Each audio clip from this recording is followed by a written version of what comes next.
Bitteroot is a new player that we're adding to the mix. His name is Justin. He's friends with Katie and Adam. Welcome. Hello. Okay. Now that those introductions have been done, we can get started, I think. Sin, please.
Okay, well that's just not going to work for now. 2x2.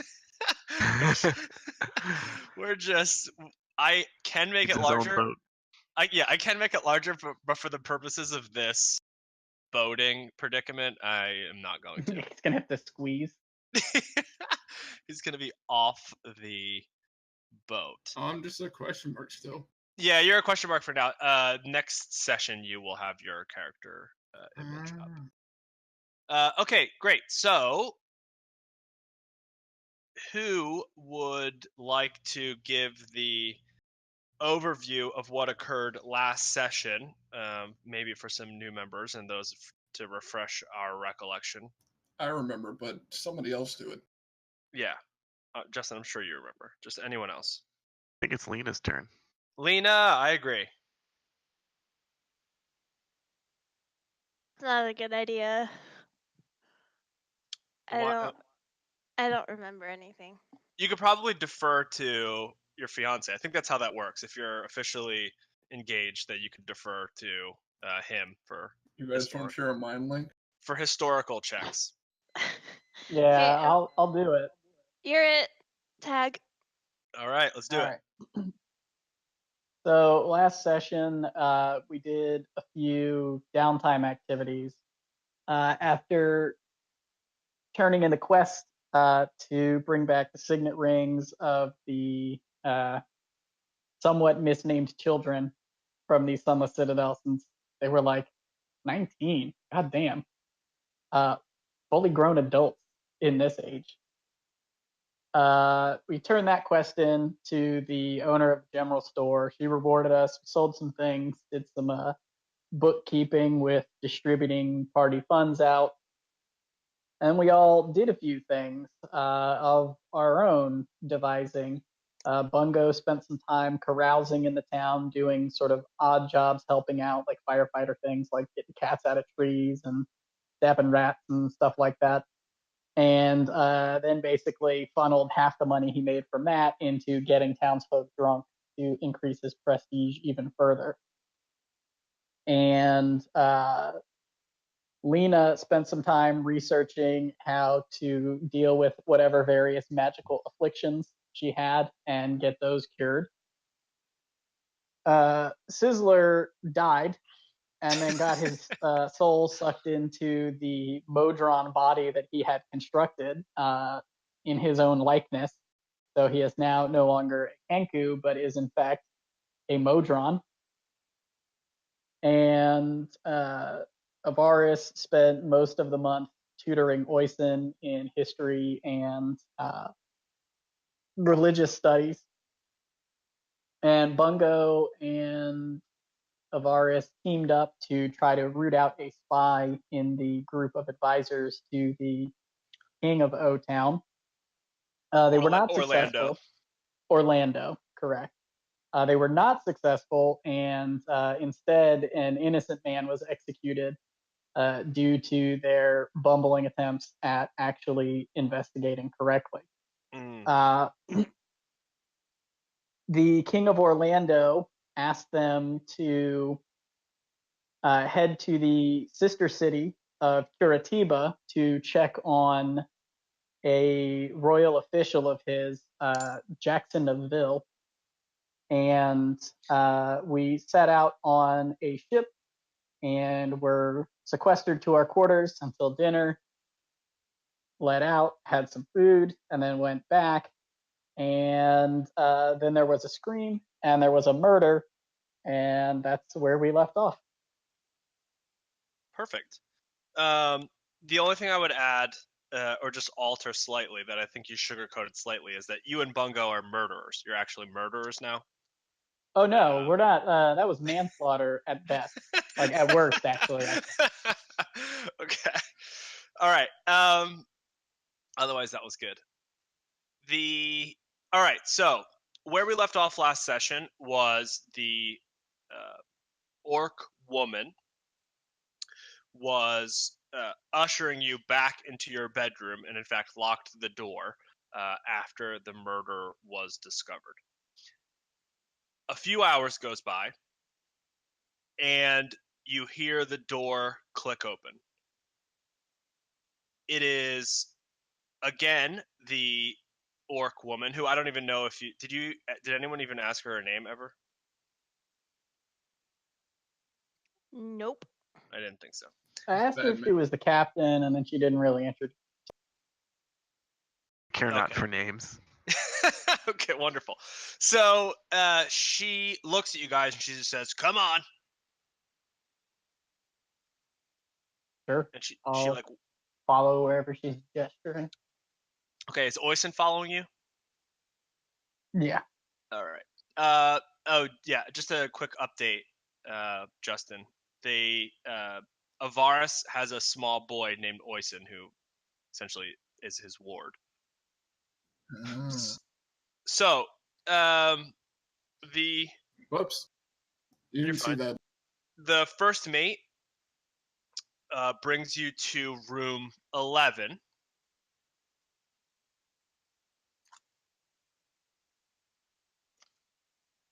Which is the chart room. So the four of you are in the chart. The four of you enter the chart room, and you are greeted by a half-orc man sitting in what seems to be the position of power, and two other humanoids. One is a half-elf. No, halfling. Sorry, a halfling.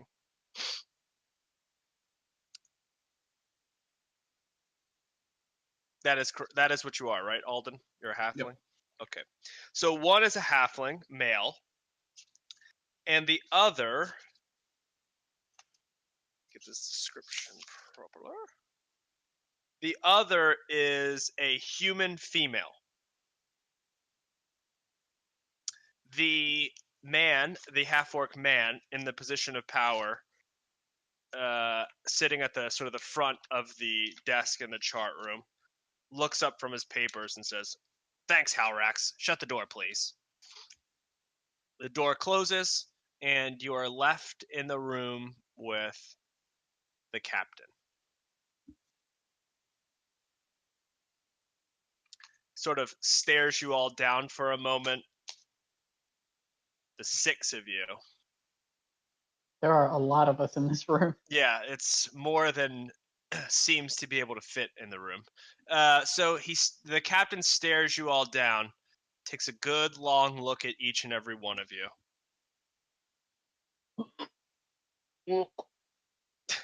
Someone okay over there? Hey, what's up? I turn a little green. Yeah.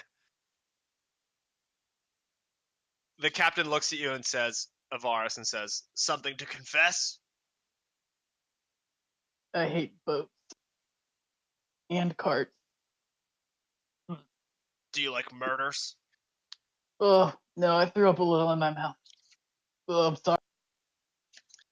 He looks fairly disgusted at your signal of weakness, and he sort of starts scanning around the room again, and he says, like, all right, well, here's how this is going to work. I'm the captain of this boat. I'm sorry I didn't have the opportunity to meet you yesterday, but it was my day off. My name is Rag Bloodtusk, and I lead all of these individuals on the boat. And it seems like we've got a bit of an issue with, as I'm sure you've heard, the murder last night. Now, my crew and I have been together for quite a while now, and you're the newcomers on the boat. And he starts like looking around, and he starts pointing his fingers at you guys, like clearly counting. And he does it twice.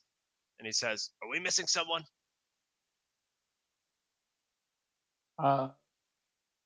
Bungo. Yeah, he starts shifting through some papers that he had in front of him. Like he opens a book and he starts shifting through a couple loose papers that were in the book. And he said, all right, because Orlando bought passage for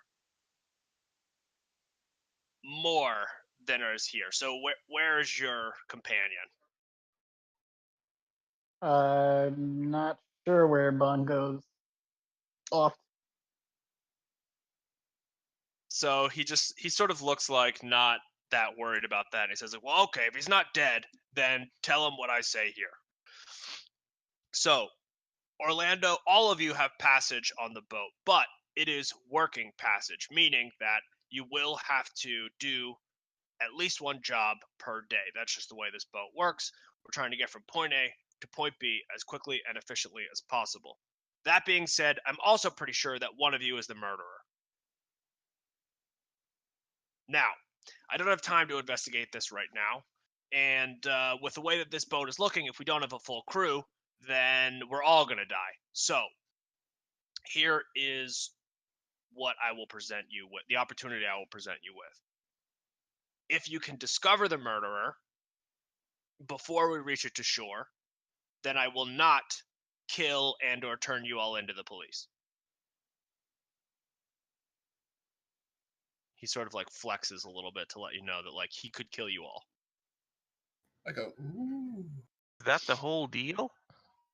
Yeah, that is literally the whole deal. I will either kill you or turn you into the local authorities, or you can discover the murderer before we reach the shore in approximately 10 days, depending on the weather. We're guilty until we prove ourselves innocent? Yeah, very much so. Dude. I have been the captain of this ship for, and he's like counting on his fingers, and then he just sort of realizes that like he can't count that high. And he's like, for a while now. And there have only been a handful of murders. And usually it's pretty evident who killed who. So when there's a murder where it's not very clear, outsiders are usually the first place we look. Who was murdered? Well, one of my crewmen was murdered. Nag. He was murdered up on deck 2. We sort of left the body there for anyone who wants to investigate, and then this evening we'll probably give him a proper sea burial. Did Who Nag have found the any? body? Howrax found the body.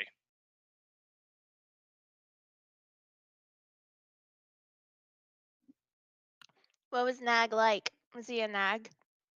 Yeah, he was pretty awful, actually, so, you know, that there actually might be other people who wanted to kill him. Although, I will say, during our boat morale nights, he did a pretty good stand-up routine.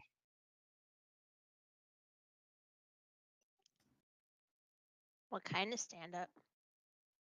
Mostly impersonations. Was anyone offended? Yeah, pretty much everyone was offended. That's what made it so good. Cool. Did anybody like Nag? I mean, we all got along fairly well. I mean, we worked together for several years, most of us on and off. But, you know, it's one of those things. It's like, we're orcs and half-orcs. I mean, it's, you know, my brother, I kill my brother one day, I like my other brother the next day. You know, it sort of runs hot and cold. The more you talk, the less it seems like we are the murderers. No, I'm pretty sure one of you's the murderer. But hey, like I said, you can figure it out. You know, or you could die, or go to jail. I mean, those are really what your options are. And he like flexes again. Wait, so what's our task? What are each of our tasks? So he goes on to explain what your options for tasks are. Functionally, how this is going to work is like this. You will have a variety of tasks that you can choose on any given day. Let's see. It actually might make sense for this. Ivaris, or can someone open a handout? I think you have to give us one. Oh, okay, hold on one second.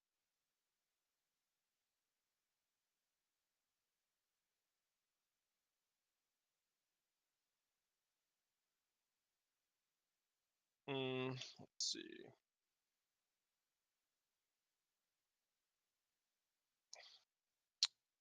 Can be edited by all players in all players' journals. Save changes. Okay.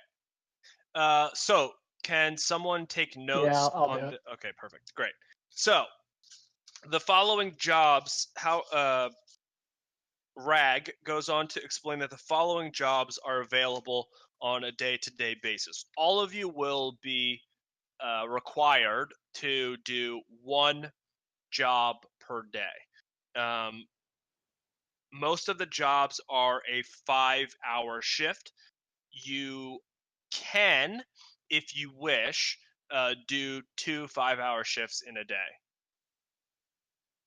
Just if you would like. Okay, so job 1 is cooking. You can assist the boat's cook, Gashnak, in preparing meals and cleaning, stocking, and maintaining the kitchen. Job 2 is fishing. You can help haul in the day's catch to feed the crew.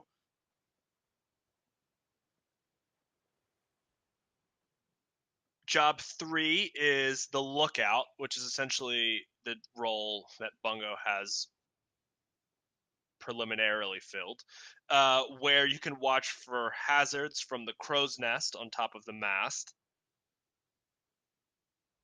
That's a job that relates to sort of like wayfinding. The second job that relates to wayfinding that's on the it's going to be on deck 1 is going to be sounding, and you're going to be helping the boat's pilot, which is, say it again. Gross. That means 2 things. Okay. Helping the boat's pilot avoid sort of any, say, shallows, sandbars, rocks, etc., that emerge from the water. That's Hazards. Sure, hazards. That's typical. That's roughly the same as the lookout, with the exception of only one person can be in the crow's nest at a time. So other people would have to, if one person's in the crow's nest or doesn't want to try to climb up to the crow's nest, the person would take the sounding position. There is a rowing. There's opportunities to row the boat as well. Rowing is a 5-hour job, and you sit in the rowing bank, which is section 9. Question. Do you Yes. have to do it merrily? No, you don't have to do any of the tasks merrily. I have a question. Can I do it merrily?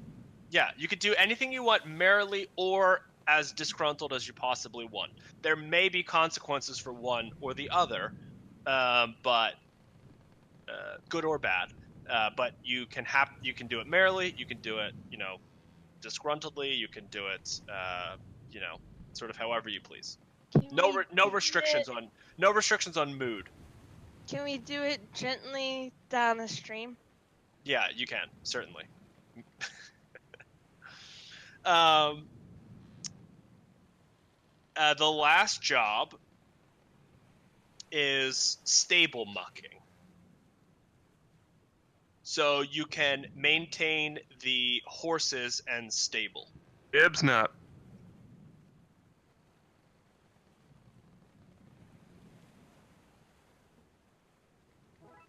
Which is where, just for your purposes, Sizzler, that is where Roberto has been placed, the stable, which is 12.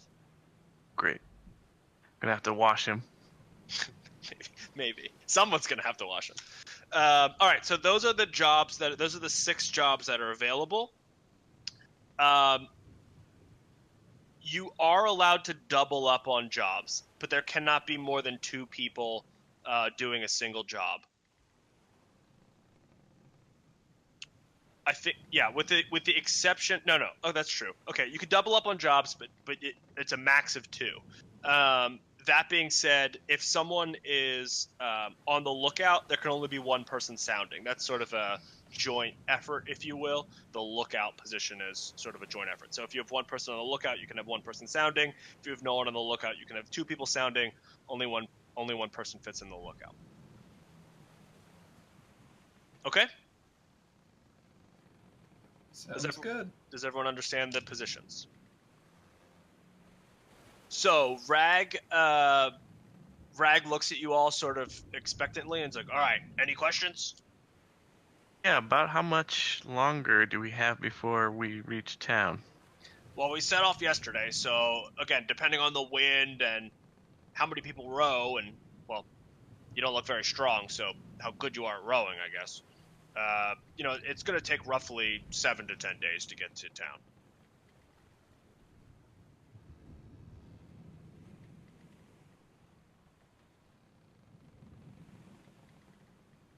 Poison, do you believe that you will be capable of assisting Gashnak in the...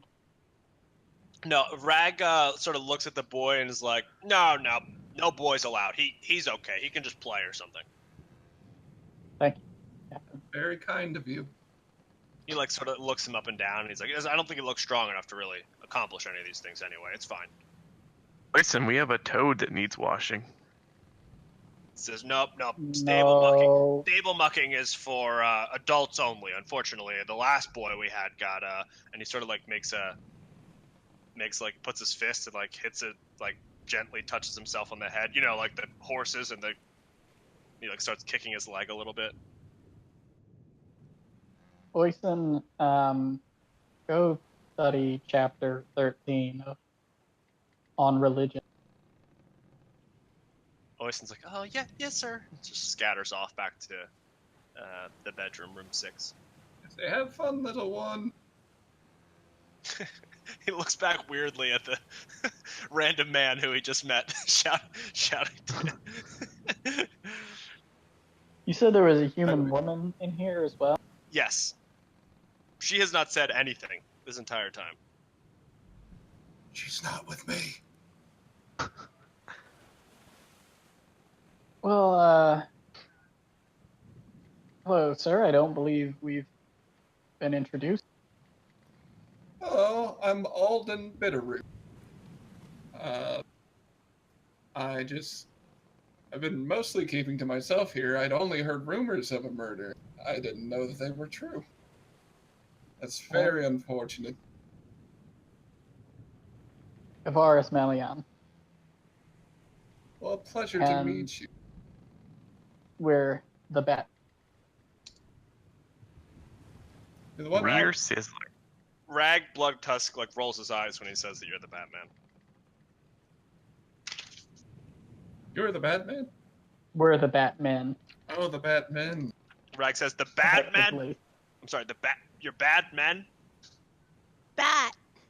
Woo, woo! And she gestures like she's flapping her arms. Are you guys, bards? An adventuring company, actually. Oh, I so love to adventure. I'm always going round all sorts of places. Hello. I'm always going around all sorts of places trying to spread the good word of Mishakal. And, trying to Spread the good word of who? Mishakal, the goddess of healing, the one who brought knowledge of the old gods back during the godless time. Sounds made up. Wiz, do I know Let's anything not. about that deity? You know, you've heard of it, we'll say. I try to go around spreading goodwill, protecting the weak, and spreading kindness and joy where I can. Who brought this nerd? You're not there, Bungo. You can't say those things. Ivaris, roll a religion check for me. Yeah, okay, so you've heard of it before, and you know a fair bit about it from your, from your research. Oh wait, hey, time out. Yeah. Can I take a potion? Yes. Okay. Good call. Mark it off. What are you down to? That was your third or fourth? I don't know. Hold on, I have to think it find was- right. Third. I thought it was third too, but I'll accept third or fourth, depending on what your notes say. 'Cause it was definitely one of those two. It was 8 days remains. Now it's 7. Okay, cool. That was your third. So you're all friends, huh? Rag's sort of like looking at you guys. and Let's he's like, let's get to work, and then I think we can talk. yeah, Rags like starts nodding, like, yeah, that'd be great if you could get out of my chart room and just have your, friendly murderer conversations, amongst yourselves. My apologies, Captain. Again, he sort of like nods. The Batmen are not murderers, but we will solve this mystery. Let's go, gang. He just goes like, "Yep, that's great. I mean, you don't really have much of a choice, so I'll good go luck." too. All right." He shoos you all out, and I the hate you all. woman, the woman follows as well, and she goes into this room. This is the room where she's staying, and for your purposes, Aldrin, this is the room that you're staying. So I will mark Very them cozy. both. What color would you like to be, Aldrin? Blue. All right. I had a blue circle around me for my little paw. Yeah, there it is. All right, so there's your little blue mark, and hers will be this pink color. There you go. Okay. That's how you know where each room is. She goes into the room and just slams the door. Did I She go didn't- back to my room? Yeah, you can do whatever you want. So you guys have the opportunity to, one, you have been flung into the ocean. Man overboard. That's the new job. Okay, so Bungo. Well, you can. All right. Yeah, you have a few things that you can do. One is that you all need to. It's a brand new day. You all need to select a job. I mean, I guess, or alternatively, you can not follow Rag's orders. That's always an option. Did I even but heard Bragg's orders? I mean, you have Bungo. You have not. Yeah, no. Bungo, you are for now free from this until one of your party members finds you, or one of the crew members finds you, or something along those lines. Lina's gonna go fishing. All right, Lina's fishing. So fishing occurs on deck 5.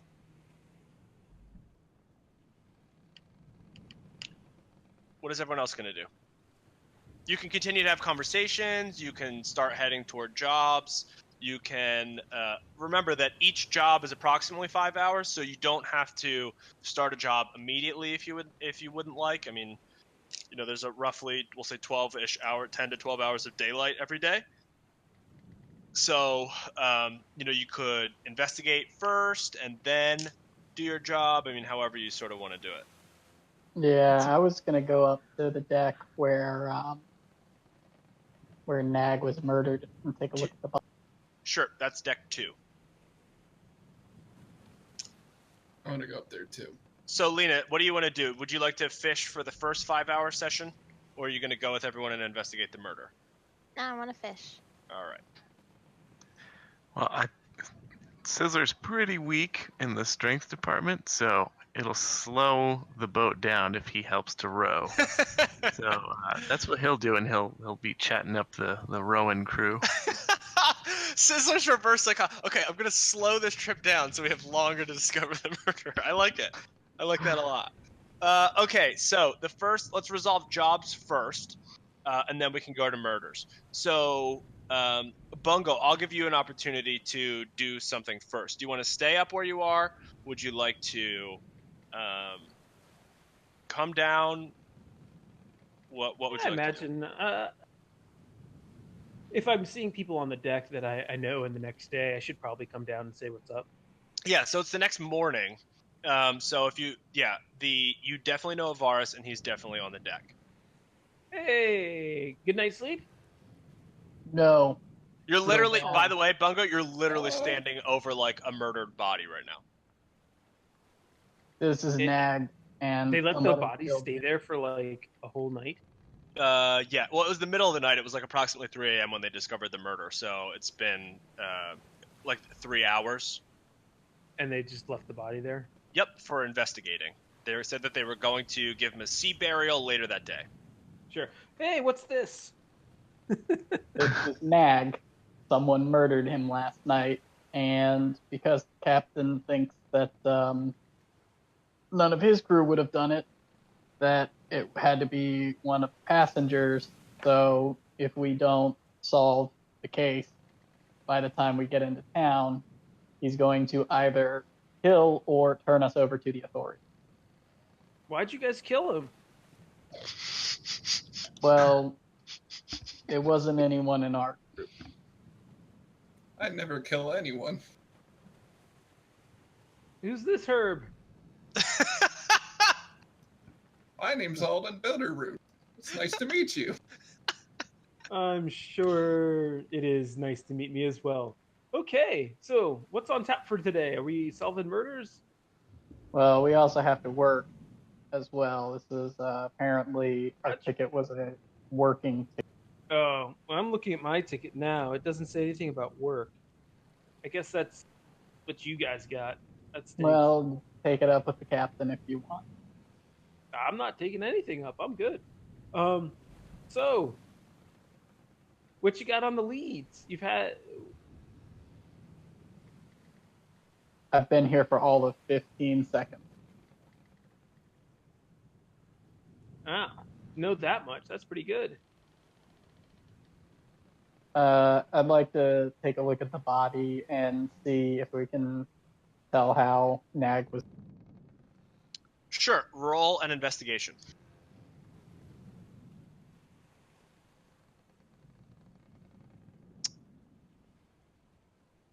Ivaris, are you rolling just to me? No. Oh. I guess I need to then. Yeah, let me re-roll. No, you don't have to roll just to me. I'm just I couldn't tell from the way it's I don't colored. Oh, see I guess I roll. am. Yeah, I am toggled. Well, I mean, I'll take your investigation anyway. Your first investigation anyway. It's hard. No one can see it, but it's a 21. So. Well, is it like how calm are the seas? Oh, you're right. I mean, they're just normal seas, so not super calm. Wish Pinwrap is here. He does well. Yeah, he'd be flopping around in the water. Ivaris, even with a 7, regardless of which one you're going to take, you notice a few things. You notice that it seems like a blunt object. A blunt object was the murder weapon of sort. It seemed like he was bludgeoned to death. And I'll roll again. Okay, that's better. So so you noticed that there's definitely a pool of blood, but there also seems to be some drag marks. They don't lead far.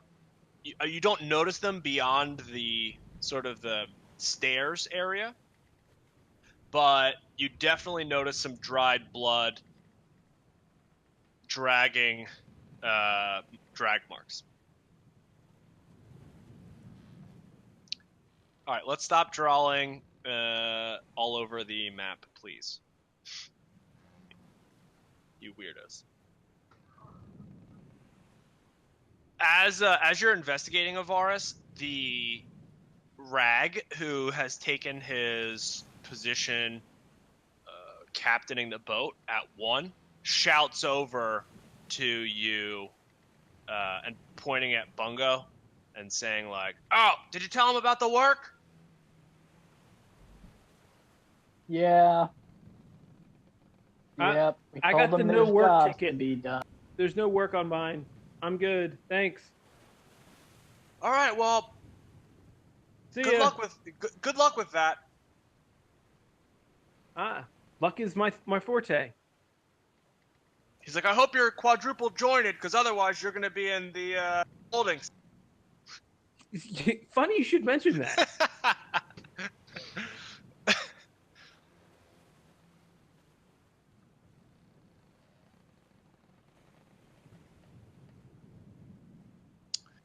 So, Bungo, like Bungo, there's a handout that has all of the jobs that you could possibly do on them.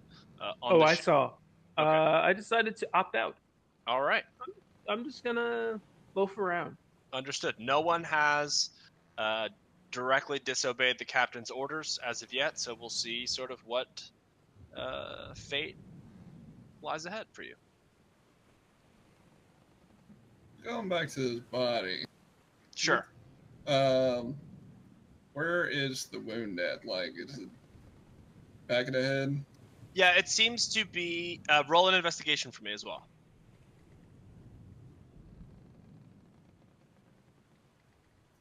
Hold on. Yeah, just click investigation on your character sheet.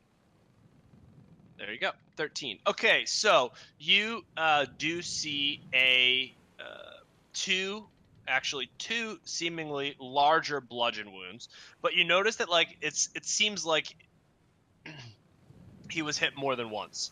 Nag was hit more than once, but you see the larger, sort of more prominent of the two indentations. One is like around his chest area. No, sorry. One is on his back area, like right across sort of the, I don't know, between his shoulders, if you will. And the other is in toward the back of his head. Also, Justin, if you don't mind, there's a thing at the bottom of your screen, at the bottom right, where it says "as." Uh, Can you just swap that to Alden Bitteroot? yeah. Thanks. There we go. Okay, so any more investigating at the body, gentlemen?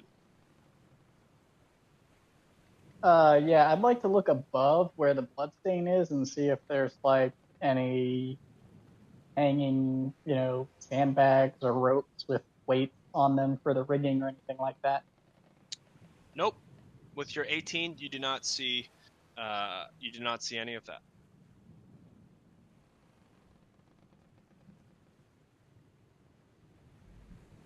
What can I perceive? I'm not really investigating, looking at the body or anything. I'm just kind of like looking around to see if there's any like shady souls or something that was obvious that was missed. No, you have a 16 passive, right? Yeah. Yeah. You don't notice anything out of the ordinary. Actually, it's 18. You have an 18 passive perception? Yeah, bro. Good lord. You do not notice anything out of the ordinary. You notice that Rag seems to be like watching you guys fairly intently from his position at the helm, or just really manning the boat.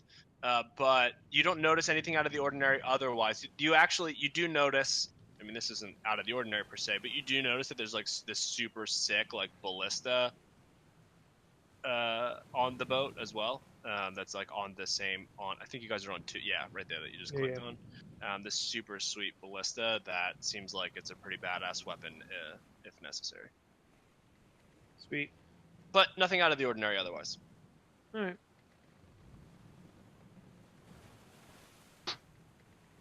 I'm not finding much here. Maybe we should ask Nag what he knows. Is Nag I'm the sorry, dead guy? Yes, he is the dead guy. Hey, you're not up there. Spooky. I mean, You're I didn't. reverse rowing. I'm sorry, what, Alden? Well, uh, I know a way that we can ask him what he might know about what happened.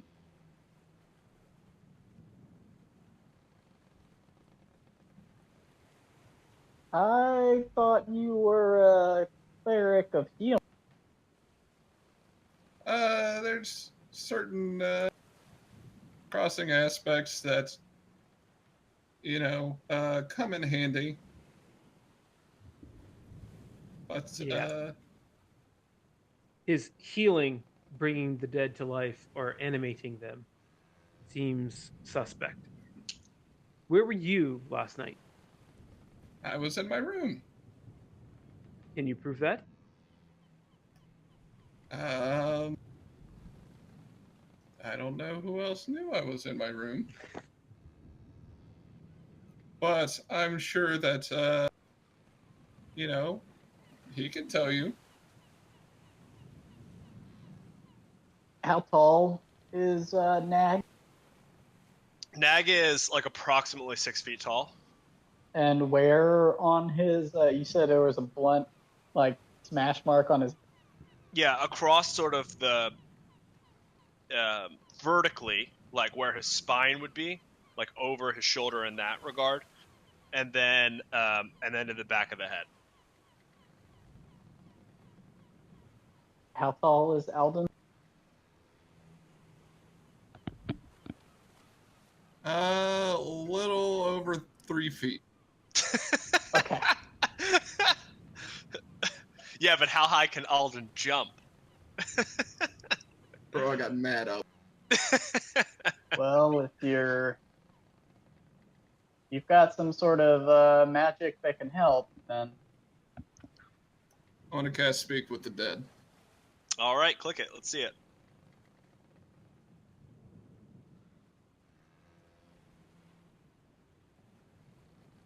And to be fair, one of the things I get as a life cleric is a necromancy spell.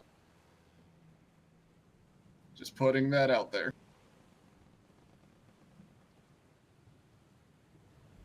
well, necromancy in D&D is just like anything that deals with life energy. Like all Yeah. healing spells are necromancy spells, except for maybe like a weird Nope. conjuration. Like your wound dispenser.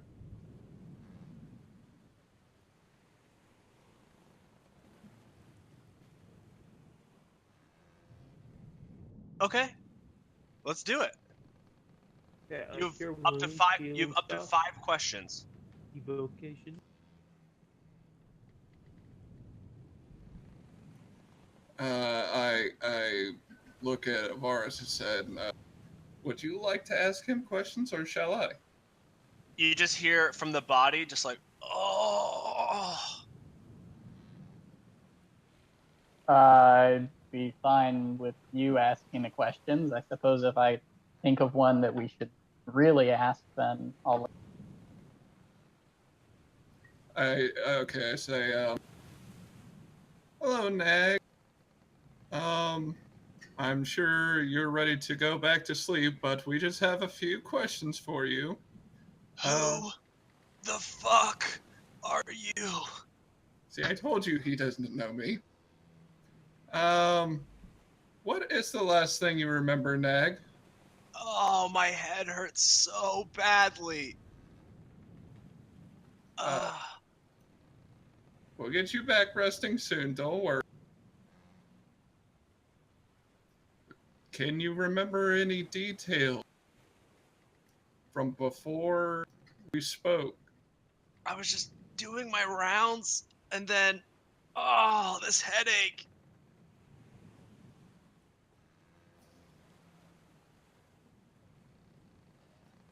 Was there anyone who was particularly upset with you within the last few days? Oh, I don't know. Everyone on this boat is assholes. Ah, Tell me about it, bro. especially that Bungo. No, no. You should ask him if he saw anybody that attacked. Did you see anyone suspicious on your watch here that you were doing? No, I didn't see anything. Just a crack, and then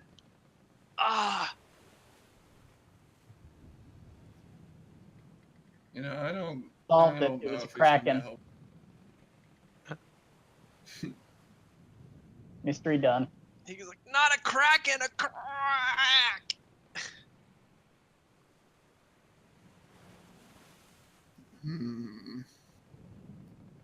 I don't know if he knows anything that can help us. And then the body just goes limp again. Well, at least he's back at rest. Did I hear that? You may have actually, and Rag is like, that definitely has Rag's attention as well. Okay, cool. I'm gonna go up. Hey, guys. Hello. You just hear Rag shout like, "What the fuck just happened over there?" What he said, but also last night I had a dream and it didn't make sense until I heard this. But I'm pretty sure the guy who murdered Nag had a gold tooth and beat him with clubs. And how do you know this? I dreamt it. Rag okay. Rag has left the helm of the ship and is now storming over to you guys. To be fair, she did have a dream about the dragon. How often? We didn't encounter any dragons. You're welcome. All right, That Rag. tiger prevention spray, right? It works every time. Rag made it up to you guys and like pushed past you, Lina, and is like, "What happened?" We were just asking Nag a few questions. I'm sorry. Did you just say asking Nag a few questions? How did you? What? I'm a cleric by trade. A cleric or? And he just like he starts picking the body up. There's only so much I can do. He pushes past the two of you and he says, "There will be no necromancy on my boat," and throws the body over the back into the ocean. That was very Healing is technically ceremonial. necromancy. Okay. That was a nice throw. Did I see the body fly into the ocean from my rowing post? Yes, you did. You just see a body, like a limp body, just fly over the edge, like over where you are, Sizzler. Do you work out? That was a good toss. He's like, "Oh yeah, you didn't see me before," and he starts like flexing. He's huge. Oh, nice. Man, That's our captain. Some of your tips. He's super jacked. And he said, "No more funny business." And he points at you, Alden. He's like, "You're my number one suspect." And he starts walking. He's super suspicious. And he's like, Bungo, he like taps you on the shoulder as he walks by, and he's like, "Keep an eye on this one." I'm on it. And he walks back to his. And then like as he's walking away, Bungo, he says, "You still have to do other work." And then he gets back to his. Alden, you have to do other work. I'll do your shift if you want. He wasn't talking to me. He was talking to you about the work thing. Oh. Well, then I guess I'll just do my shift. You hear Rag yell. He's like, "Nope, I was talking to you, Bungo." See, he was talking to you. So Lena's gonna look at everyone in the group to see if they have golden teeth, but also did she notice any on the captain?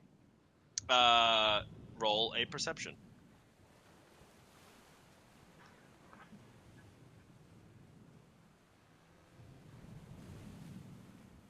you did not notice any gold teeth on the captain. What about anyone within the group? They would have to show you their teeth, I guess. I'm always smiling. Oh, I get them chompers. Ow! No, there's no Let gold. me see. Okay. Except for now, I'm just sort of sitting there, kind of puzzled. Like I didn't understand why he was mad at me. Because you like to touch dead bodies in inappropriate ways. Pretty clear. Inappropriate is kind of a subjective thing. Pretty clear. I think necromancy is probably just generally frowned upon. All healing magic is necromancy. No, it's not. Okay, so Sizzler, while all of this is going on, your rowing task, I'm going to need a strength check, please. Oh, I guess they made it evocation, Yeah. which is weird. All right, Sizzler, believe it or not, you do great. Halrax, the first mate, is also the coxswain of the boat, and she's marching up and down the rowing area, and she's, like, row, and there's someone beating a drum, and you guys are all just rowing, and she seems impressed, to be quite frank, by your rowing skills. Oh yeah. She she taps you on the arm while you're rowing, and she gives you the thumbs up, and then she points to one of the other members of the crew who's struggling, and she's like, "Look at that scrub over there, huh?" And she gives you the elbow. She's clearly fairly impressed by your skills, particularly your power to weight ratio, which is apparently incredible. I imagine he's also got good endurance because he just go forever. Right. Yeah, That also throws off his rhythm, though. You just Is he crushed. doing it with his beak purely? I mean, we've seen the new drawing. He doesn't really have that many arms. They're like wires. Still the standard 2. Yeah, you crush your 5-hour rowing session. Nice. So I have an opportunity to chat with some of my fellow rowers here. Yeah, sure, absolutely. So I'll ask, hey, you guys see that body? There's a couple grunts and a couple grunts and shrugs, and just the drum is beating, and then you hear just one of the rowers in the row right in front of you, in the seat right in front of you, is like, "Yeah, now I got it coming though." Why did he have it coming? He says he's always cheating at poker and doing other stupid stuff, especially that stand-up act. I couldn't stand it. He should have been killed over a stand-up act? He's like, "We've thrown people overboard for less." And he just keeps rowing. Anyone in particular he seemed to make fun of the most? No, not really. Everyone sort of got it fairly evenly. He got it, eh? Eh? Oh yeah, he got it all right. And he turns around and high-fives you. I'll return the high five. And then Halrax whips him. Get back to work, you scrubs! But what do you think? Who got him? He's like, I don't really know. I was too drunk last night. I just passed right out. He just keeps rowing. He's sweating.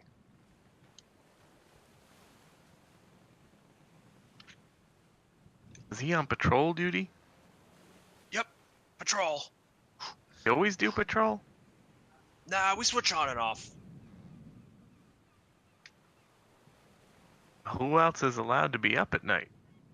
Anyone could be up at night. We're all adults here. He laughs. Incorrect. Voice. He's like, anyone who doesn't pass out from being drunk is allowed to just walk around. There are night shifts for the rowing. Nope, no night shifts for rowing. Drift. Nights are for drinking. Nag a drinker too? Everyone on this boat's a drinker, kid. What do you think of your captain? He looks around for a second. He's like, He's fine. He's a great captain. About that Halrax, she's a real grind. Halrax is like standing right next to you. She's like, Oh, she's not. no, I mean she's walking up and down the galley like she is. He's in front of me, so I'll whisper it to him. Okay, he literally does not answer you. He doesn't. He pretends that you don't even say anything.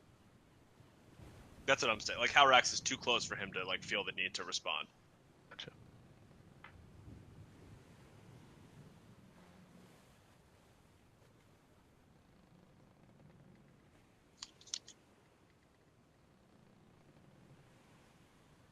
Halrax like goes up to the front and starts banging the drum herself now, like yelling at you guys and telling you to like row. Come on, row. That's a good motivator. Yeah, she's no joke. She's also one of the. Can you roll a perception for me, Sizzler? All right, that's good enough. So one of the things that you notice, Sizzler, is that everyone else in the crew, like everyone in the rowing room and everyone you've seen so far, are all half-orcs. Other than passengers. Obviously, the passengers aren't half-orcs, but all of the crew are all half-orcs, except for Halrax, who's full orc.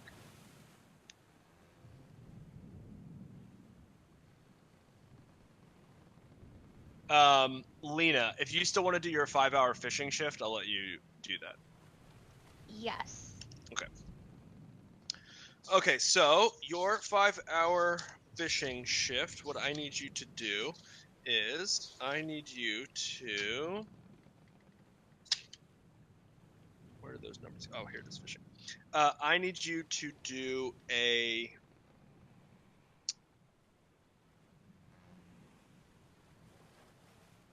Okay, I need you to do a strength check to see if you can haul the nets in.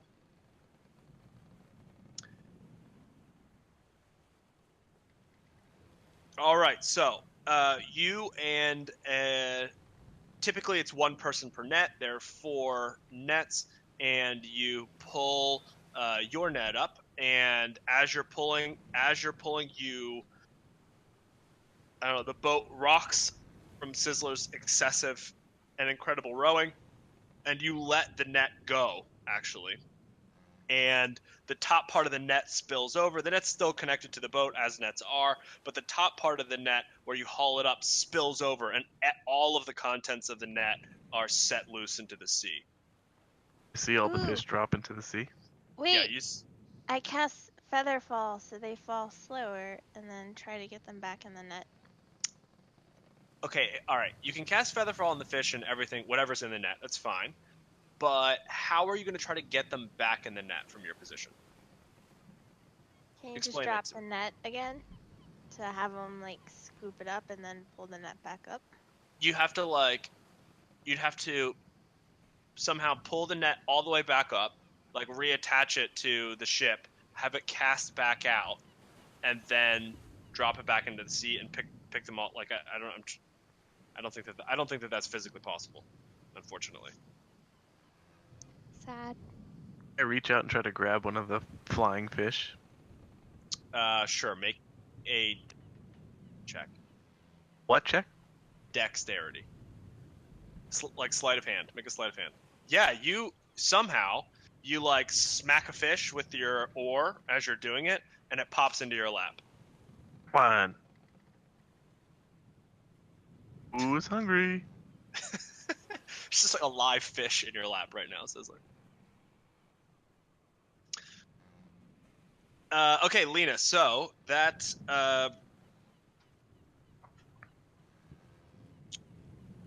Rag is sort of looking down because he's on deck 1. You're on deck 5, so he's like directly sort of looking down onto your deck, and he shakes his head in like displeasure at your failure to pull food onto the deck. I shake my head back at him, but harder and faster. Got him. He's like, well, that's what we get for letting women try to pull in our food. Whoa! Whoa! No! He's like, you're off fishing duty for the rest of the trip. No! I'm gonna pick up a fish. Is there one near me? No. Well, then I'm going to cast Prestidigitation. I can't ever pronounce it. And Call it peace spell. a pretend fish and hit him in the face with it. I don't think it works like that. It's illusion, and he I know. thinks it's hitting Watch. him in Click prestidigitation, and I'm pretty sure that you can't hit people with them. It can like go through him, but it gets the point across. Okay, so you make a instantaneous fish in your hand, and then you fake throw it at him.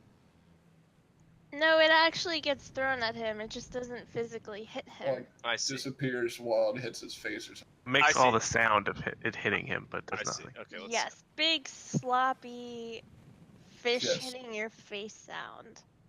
Yeah, he gets hit with the fake fish and like takes a step back, and then he's like, he points at you. He leans over the deck and points at you. He's like, hey, I already threw one person overboard because of magic. Well, that was a body, but don't make me throw another one over. She's gonna like grab her crotch like what like gangsters do to like act tough and be like, yeah, what? He goes back to the helm of the ship. She drops the net and like sulks off What somewhere. gangsters do that? The ones in my imagination.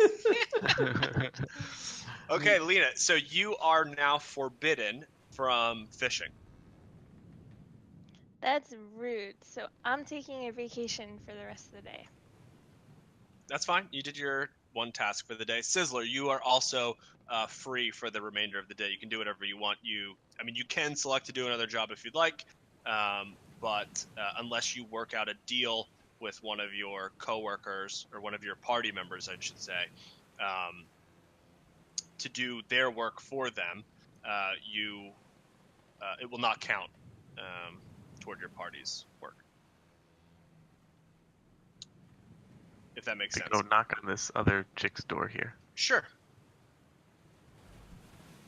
So, 1 second. So the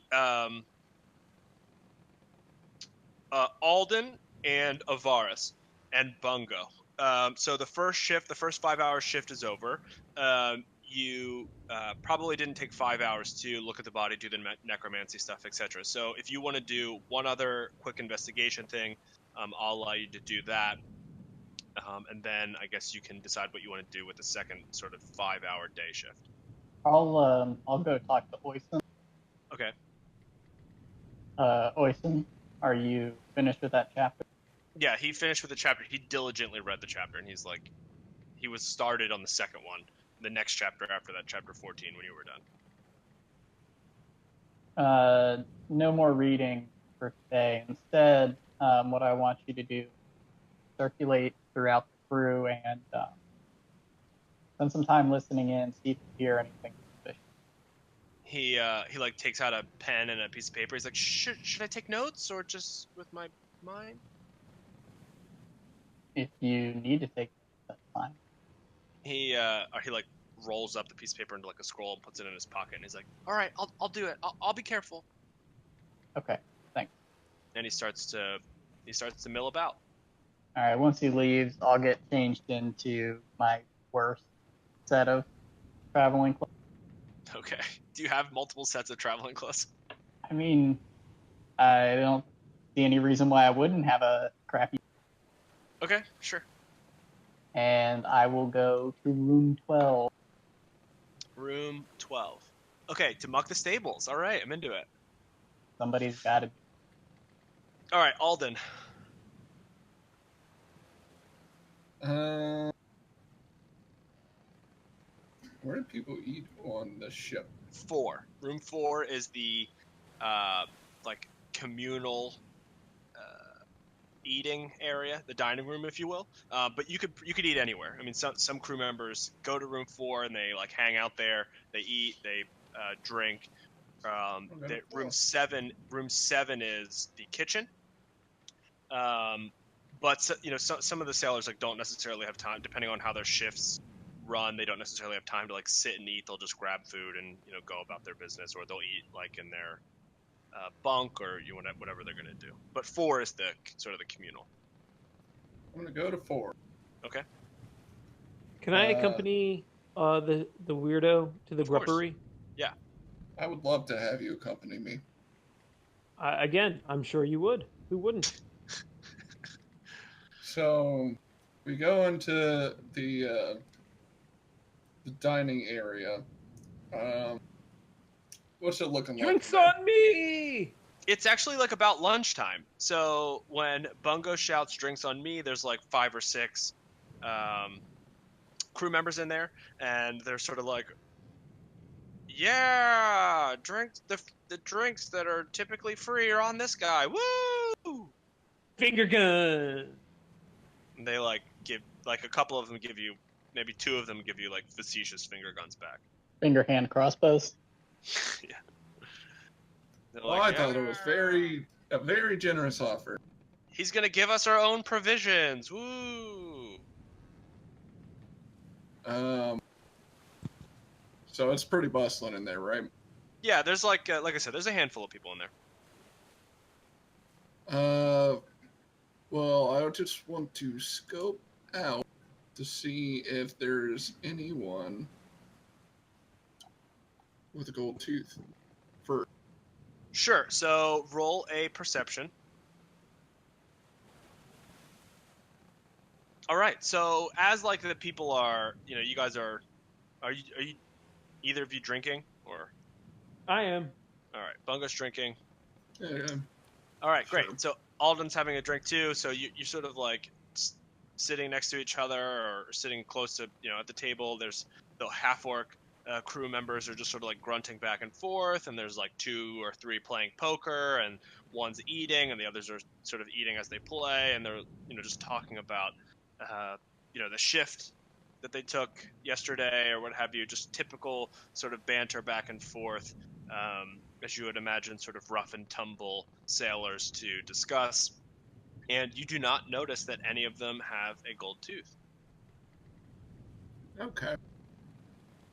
Are there any tables that are like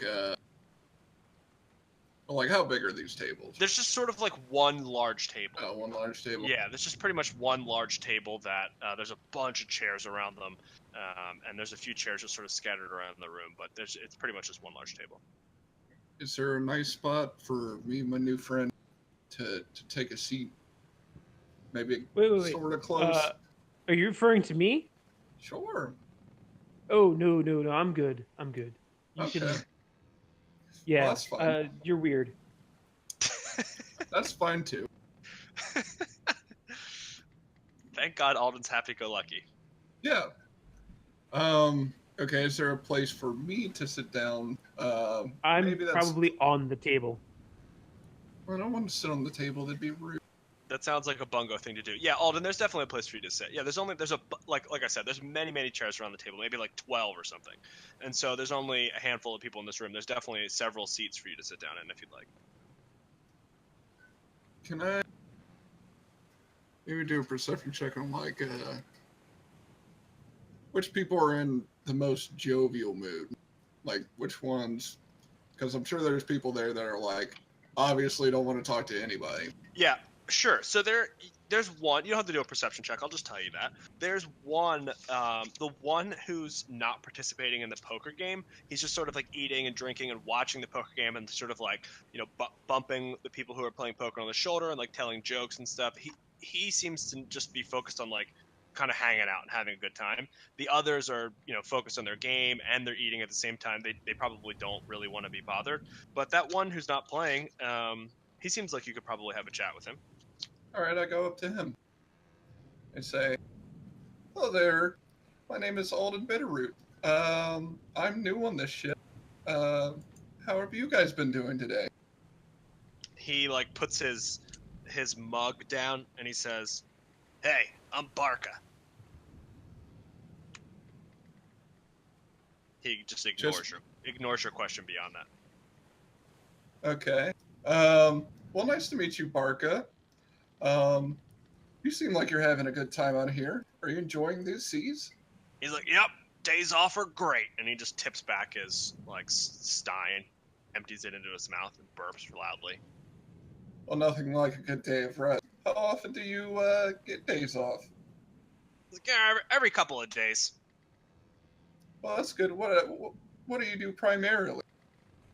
He flexes for you, and he's like, "I pretty much just row and fish." Very rewarding work. He's like, "Yeah, rewarded me with these," and he flexes again his muscles. Well, you certainly have much to be proud of. He's like beaming. So, I'm sorry to hear about your friend, Nag. He just goes like, "Meh," and he starts like he picks up a turkey leg or something and starts chomping on it. Were you guys close at all? He's like, "It's one of those things with half-orc brothers, right? It's like we fight, we play, but mostly fight. You know, all of us have it coming. Ship is the life that we live is a dangerous life, and so you know, you just gotta live each day like it's your last." Bungo, you're like kicking the things on the table. You're kicking the things on the table, and they're all like, "What the?" And they're like trying to push you. Like people who are playing poker are trying to push you away from the like get off the table. They're all yelling at you. I want to like point at him and like applaud, but not sarcastically. And then I go back to Barca, and I say, you know, it seems like this, judging from the captain's reaction, this whole event was very unusual, though. He's like, "Yeah, we usually don't get a lot of murders, just a handful." What makes this one so different? Well, usually when someone dies, there's for a reason, and most people know. So this one is like, I guess why it stands out to most is that, you know, we're not sure what happened. Oh, I see. Like, all right, I'll give you an example. One time, Shark got really mad at this other guy whose name is Tarwin, and Tarn Shard just slashed him down with his sword. I mean, we all saw it. It was in the middle of the galley. So that was like one of the murders, you know? That is a very unusual way to die. With a sword? No, that's how a lot of people die, actually. I killed several people with a sword. How many sword-wielding sharks do you come across? Sharks? Did you say shark?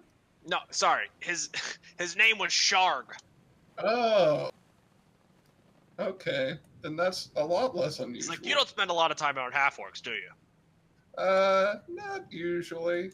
On occasion. Sharg's a pretty common name amongst my people. Well, that does seem very straightforward. Interesting. Well, I am glad you have the day off, and I hope you enjoy all of it. He gives you the thumbs up. Goes back to nomming on his food.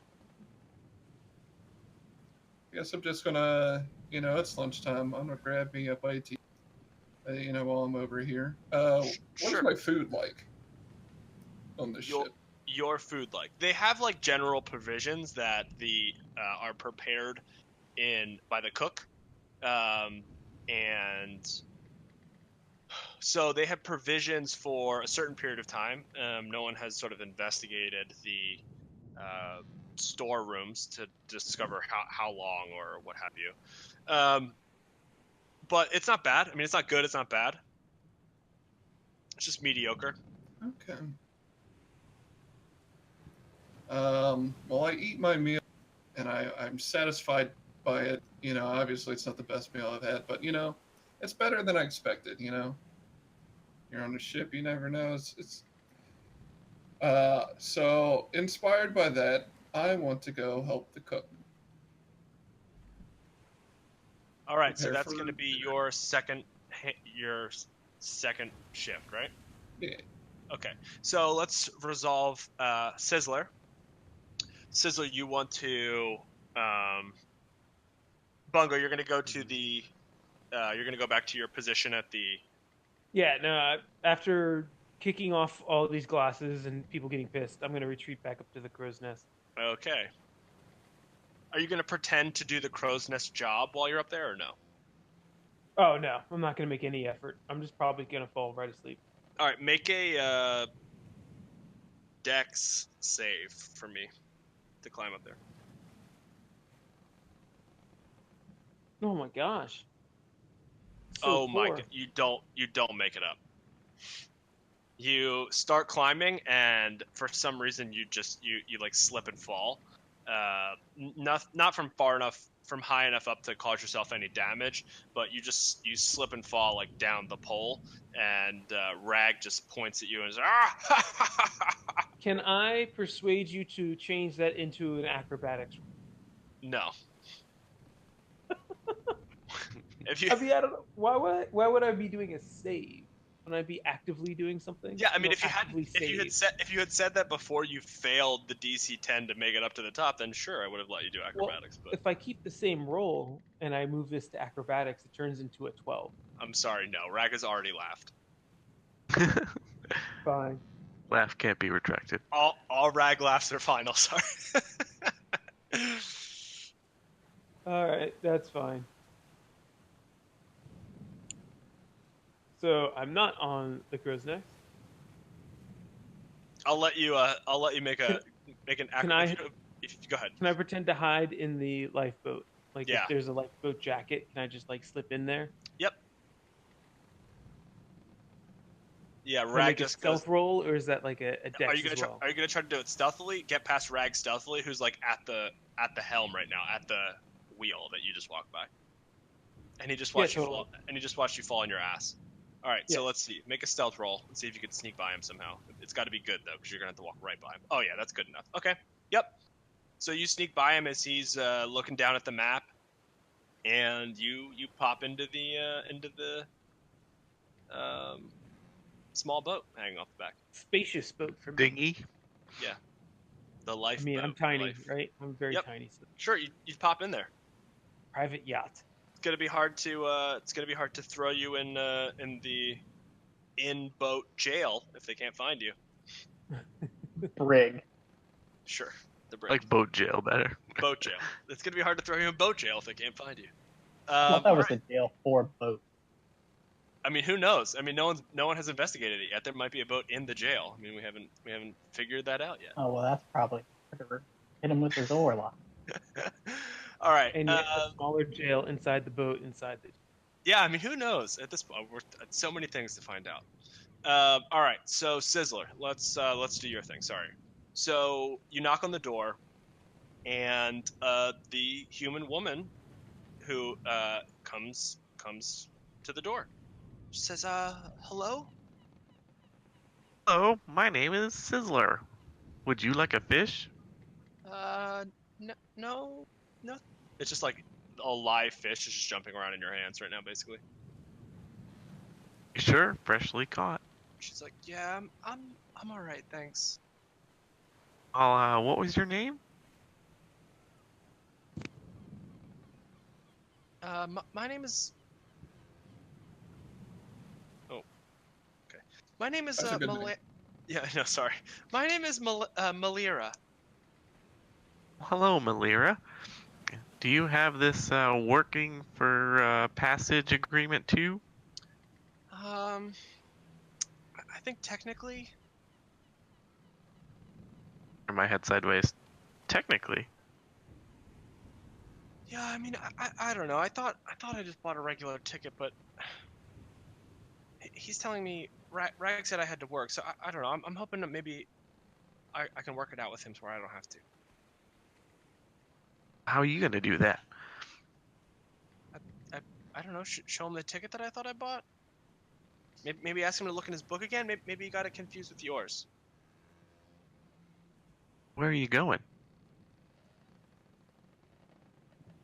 I'm going to Curitiba. What for? I'm gonna meet some friends. Some friends? Yeah. She's Well, like, roll a perception check.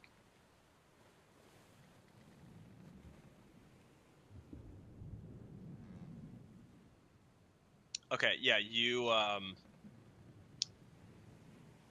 mean, you don't notice anything out of the ordinary. Well, what about this murder, huh?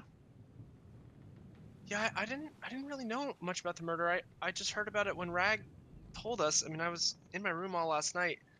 But to be quite frank, I'm a little nervous around all these like big and strong orcs. Why are you nervous? I mean, I've spent some time around orcs before. She sort of starts whispering to you a little bit. Like she looks around outside in the hallway, and she's like, I've spent some time around orcs, and let me tell you, they're nasty creatures when they want to be.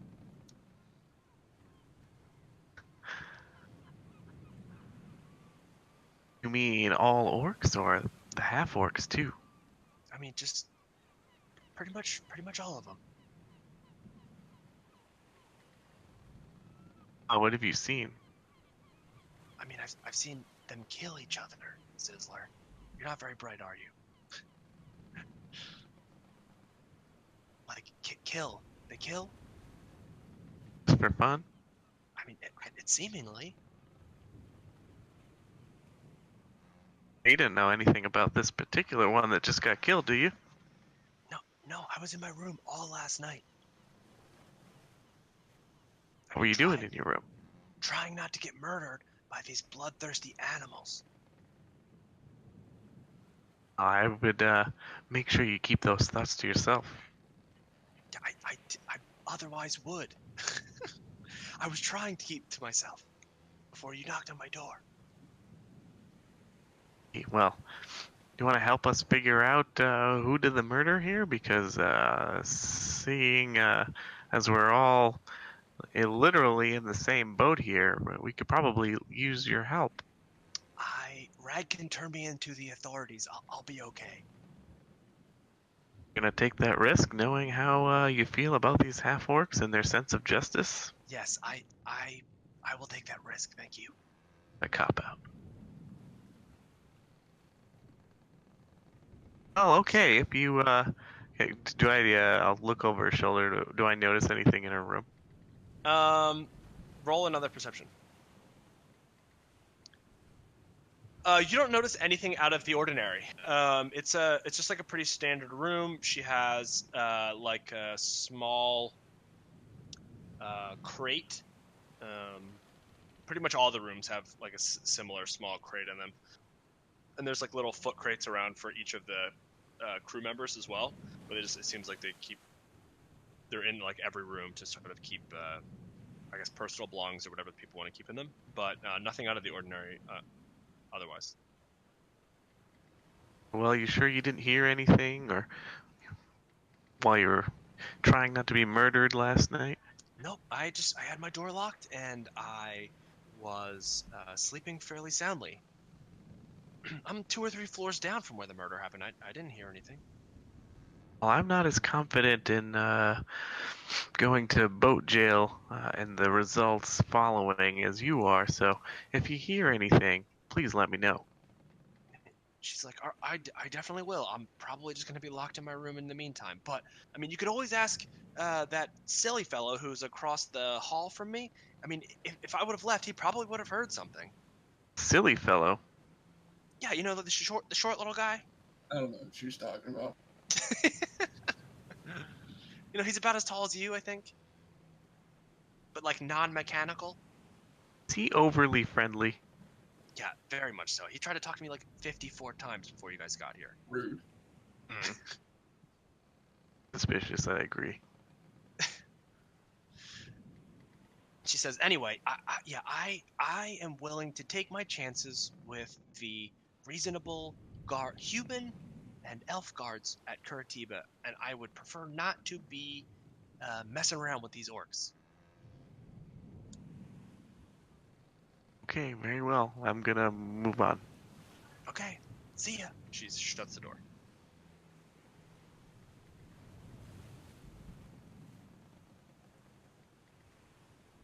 All right, so if you want to do one other thing, Sizzler, you can. Lina, you, if you want to do one other thing, you can before we resolve the afternoon shift. I would like to investigate room 8. Room 8 is the storeroom. Click investigation for me. You notice that there seems to be a lot of provisions in the room. It's where all of the provisions are kept for the cook, and there seems to be about 7 days worth of provisions left in the room. A little concerned over my recent apparent loss of taste, so I'm gonna try to sample a couple things. Yep, sure. Nom, nom, nom, nom, nom. Oh, still no taste. Rip Sizzler's taste buds. Sad Sizzler. Sad. Okay, so nothing in here but provisions. Yep, just provisions, and yeah, like I said, you notice that there's approximately 7 days, it seems, from your rough estimation of provisions. Okay. All right. Okay, it's 10 o'clock. Let me just take like a, I don't know, 3-5 minute break, and then we'll come right back. BRB. Me too.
I'm back.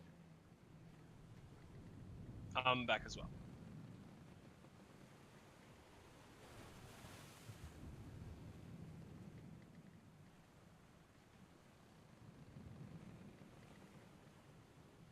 Everyone back?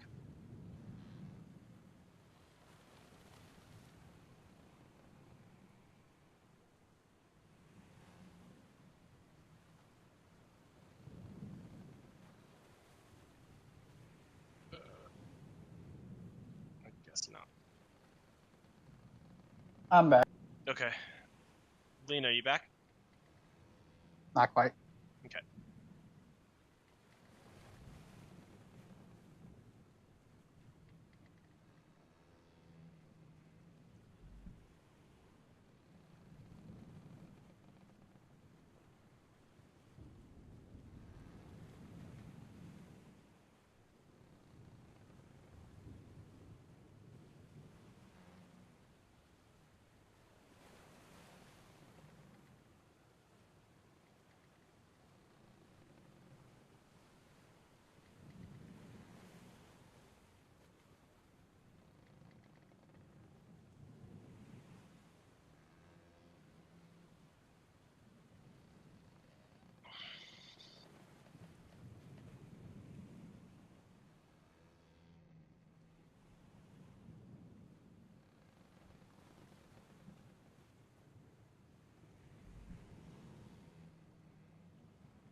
Lina, Sizzler, are you back? Lina's almost back. She said Oh, back. okay. Got it.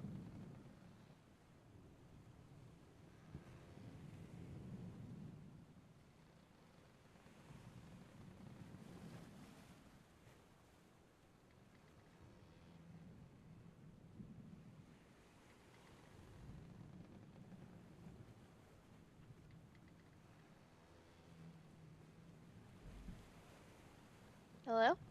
Hey. Okay. I think we're just waiting for Sizzler.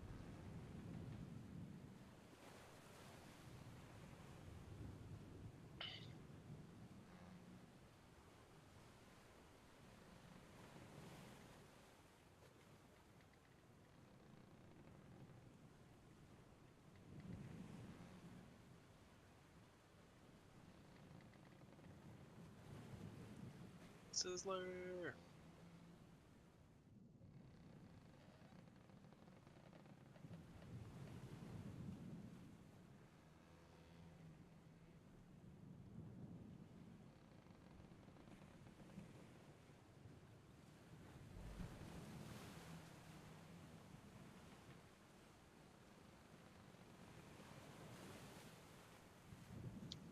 I am back. Okay, perfect.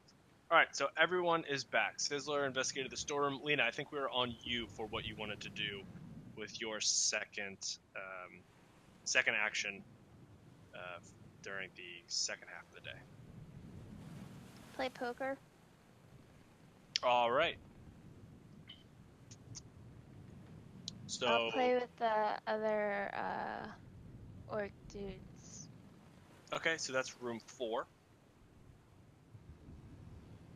Do you just want to focus on playing? Do you want to try to get some information from them while you play? You want to try to get some information with them after you play? How do you want to do this? I guess while we play, and I'll keep trying to work. Is there like a guy that's super into it, or is better at it than everyone else? No, all 3 of them seem to be into it equally. They all seem to be trying to really win this poker match, and it's hard to roll an insight. We'll see if you can see if there's someone better than someone else.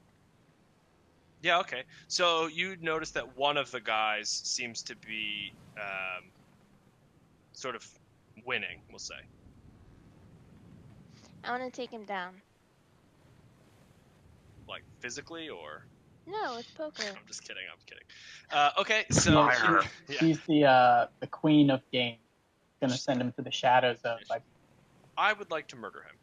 Okay, so let's do this. So roll. All right. How do we want to do this? Okay, so roll a d20. How did we do it last time? I'm trying to remember how we Well, played last time. she has proficiency in playing cards. So she has whatever her proficiency is, which is like a +8. Okay, how did we do it when you played Ivaris though? Ivaris, do you recall? It was, you got to make several different rolls, like insight to figure out if they were bluffing about what their hand was. She was using her playing card proficiency. I think that's just like the raw, how good her hand was. Okay. Playing to her hand, essentially. I see. Okay, so do that. Lina, do your playing card proficiency, and we'll go from there. Oh no! Okay. So, all right. What do you want to bet? I'll bet a gold. Okay, their eyes perk up a little bit when they see you pull a gold. How do you put the gold on the table? Like, what do you do? I just slam it on the table. Do you take it out of something, or did you just have it in your hand, or? I assume she has like a wallet. Sure, that's what I mean. Like, did you pull it out of your wallet in front of everyone, and they saw the other gold in there as well, or? Yeah. Okay. Oh man. So they're Powerful. eyes. Yeah. Okay. That's what I mean. Their eyes light up. They're like. All right. They the one you want to talk to, he sort of chuckles, and he puts down 2 gold.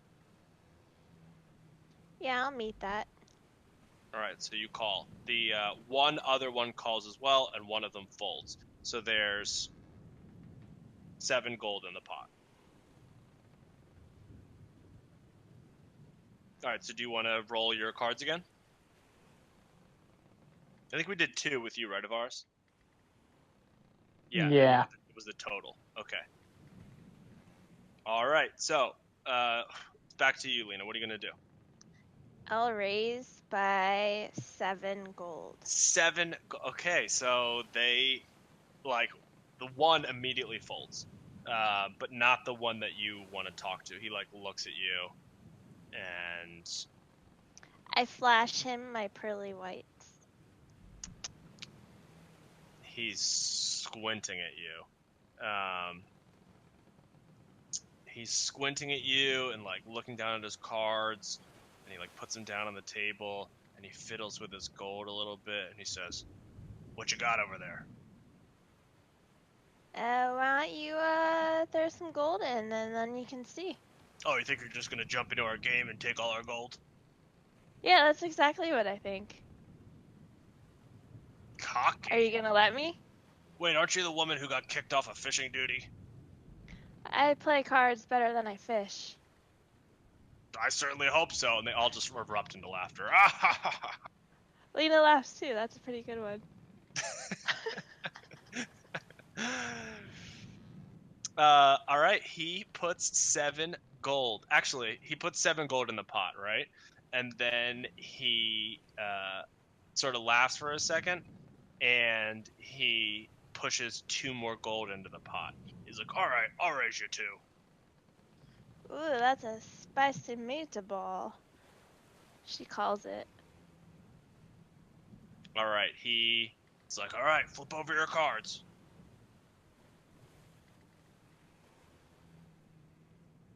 Okay, she does. He sort of looks away, and he slams his fist on the table and throws his cards. Ooh, what's wrong? He's like, "This game's stupid anyway. I got stuff to do." And he gets Did up. you lose? And she does gets- it like a really antagonizing voice. He gets up from the table, and he has rage in his eyes. Oh, poor baby. He starts to walk out of the room. His friends are laughing at him now, but I take all the gold. all right, they're mimicking you. Poor baby, to him. To poor baby, and laughing and hitting each other on the back. How much gold is that? So you got, what was There's it? 25 total in the pot, and you originally put 12 in. So if you hadn't been subtracting anything from your gold, add 13. If you took out the gold that you bet, add 25. There you go. Thank you. What a breed indeed. All right, so he's walking. He's walking out of the room.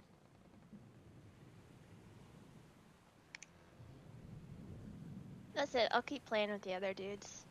Not They're with the scared. guests. They're scared. Okay, I was gonna say they're scared to play with you now. So if you put like another gold in, they're gonna be really like. No, I'll do some copper or something. Okay. Oh yeah, they're like into playing with you if you're gonna do copper. Yeah. Yep, they play with you. Okay, so we'll go with the cooking and the mucking. So you are in the Alden. We'll start with you. You are in the kitchen, and you are with the actual cook on the boat. And as you come in, he says, like, "Oh God," Ah! and he's like, "Oh no." I'm Alden. What's your name? He's like, "Hi, I'm Goshnock." Goshnock, that's a lovely name. What are you cooking, Goshnock? Are you here to replace me? They're always trying to get rid of me. They make fun of my food all the time. Well, I thought your lunch was lovely. He like perks up a little bit. Oh, really? Yes, I very much enjoyed it. Oh, well, in that case, you are more than welcome to help me. He like actually does seem like actually fairly happy with someone complimenting his food. So, what are we cooking for dinner today? He's like, fish stew, and he like takes his big pot and puts it on the stove. Starts chucking stuff into it. Nice. How can I help you? Well, you can make an intelligence check. I guess I should probably just keep my character sheet up. Yeah, you can shrink it down if you double click the where the name is. The I top. just wish I could put it in a different window. Yeah. Yeah, you can actually on Oh, the really? top left. Yes. Well, that's so. If I click it, it'll still do. Yeah, it'll the still rolls. roll it in the chat. Oh, tight. That's exactly what I wanted.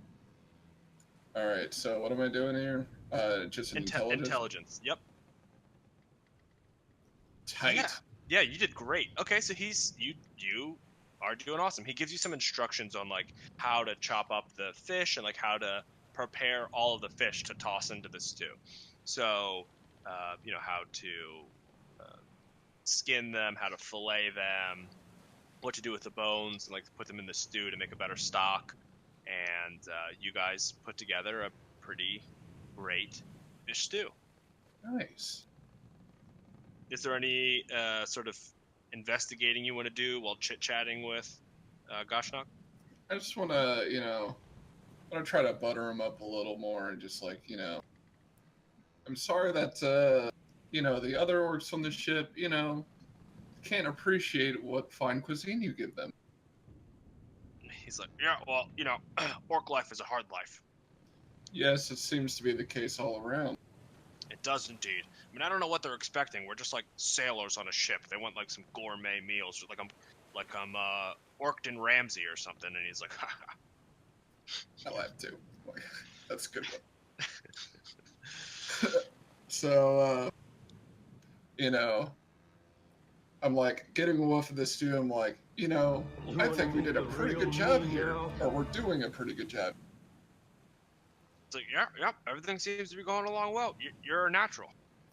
Well, I appreciate that. There's a few nice people on this boat. I've been having a pretty good time myself. Well, that's great. I'm glad you're enjoying it. I mean, it's a rough life though. It seems like a strange life to enjoy. Yeah. I met this Arca fella earlier during lunch, and he really, he was really having a good time. I was having a good time. We were having some laughs, and he really, helped me really settle in here. Well, that doesn't seems like a strange thing from him, but all right, great. Glad you enjoyed it. So, yeah, this life, I know it can be very tough. been, trying to help you guys solve this mystery you guys have on your hand with Nag, was it? Yeah, Nag. He's dead. I mean, like I said, It's strange. Sailor. Oh, sorry, I didn't mean to cut you off. That's okay. Sailor life is a tough life. I mean, you live one day, you're dead the next. I mean, you just gotta sort of keep moving on. It's so weird that, judging from what I've heard, most of the killings on the ship never go unsolved. Very straightforward stuff. Yeah, that's pretty much true. I mean, usually just someone gets angry at someone for someone else, whether they stole their food or they cheated at poker, or, one thing or another. You guys don't have any shady, sneaky types on this ship, do you? Shady, sneaky types. I mean, really. I think the shady, sneaky types are like, the outsiders.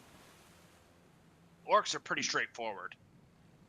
Yeah, it seems that way.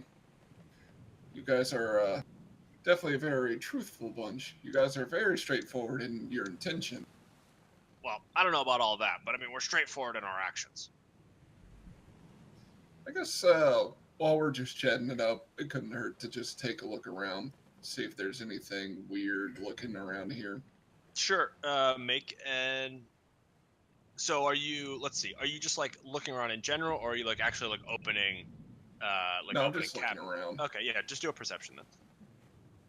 They're already, suspicious of me, and if I start going around in this stuff, they're gonna be more suspicious. I don't think you don't notice anything out of the ordinary. All right, well then I'm just gonna keep cooking along and making a real cool meal and have a good old chat with my new friend Goshnak. Sure, I think that like you noticed probably that, particularly with your 18, that like Goshnak is fumbling around, despite like being the ship's cook. I think that he's like fumbling around a bit more than you are. Oh. I'll ask him. So, are you usually the ship's like? Do you always cook for these guys? He's like, well, no. I acquired the position recently. I used to just be like just an average crewman, just doing this and that, a little bit of this, a little bit of that, a little bit of mucking, a little bit of rowing, that kind of stuff. But no, the last cookie, he left us before we made it to port. What do you mean by left us? No. Yeah, with the murders, that was, you probably don't read into that. He literally left. Oh, okay. Oh, when you guys were in port? Yeah, we were in the previous port. Yeah, I see. Yeah. Who was like that? when you got on, he got off.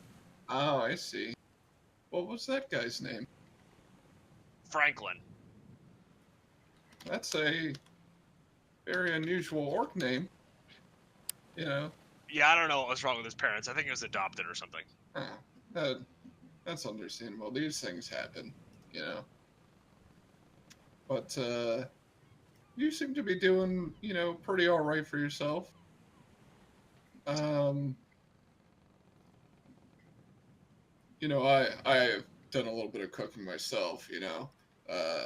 I grew up on a farm, so part of my duties were to prepare meals, on occasion. He's like, yeah, you're doing great for your first time in a new kitchen. Oh yeah, for sure. So he's like struggling, right? What is he struggling with? Yeah, right now? I wouldn't say that he's like struggling per se, but I wouldn't say that he's struggling per se, but he is. He just seems like generally inexperienced. Yeah, he just started, basically. Okay. It's sort of what he's describing. He's been doing it for like maybe 2 weeks. I don't know if I could like maybe help him with something. Yeah, I don't. It doesn't seem like he needs help with something per se. It just seems like the skill disparity is clear to you, if that makes sense. It's not that he's like. It's not that he's doing something like inherently wrong or needs help. It's just like he's just not as fluid with it. Okay. Well, then I'm just gonna, go about helping him then. And I guess that'll be it for me. Okay. All right, so we're at mucking the stable. So when you enter the room, Ivaris, room 12, you actually notice that Roberto is lying in a pool of oil. yes, Roberta's lying in a pool of oil, and you also notice that there are 2 horses. Oh, poop. Not again. Oh no. All right, hold on. I didn't hit delete this time, guys. It's okay. Deleted the boat. Shh, wait. I got it under control. I remember how to fix it this time. All I have to do is not panic. If I don't panic, everything turns out okay. Last time I deleted the entire map. That was not right.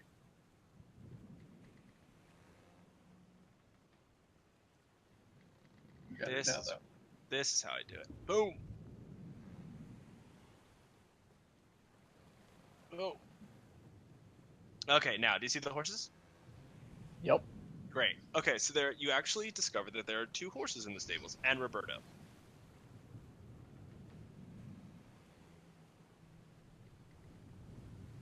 Now, Oh. believe it or not, the horses do not speak back to you. What I need you to do is do an animal handling check.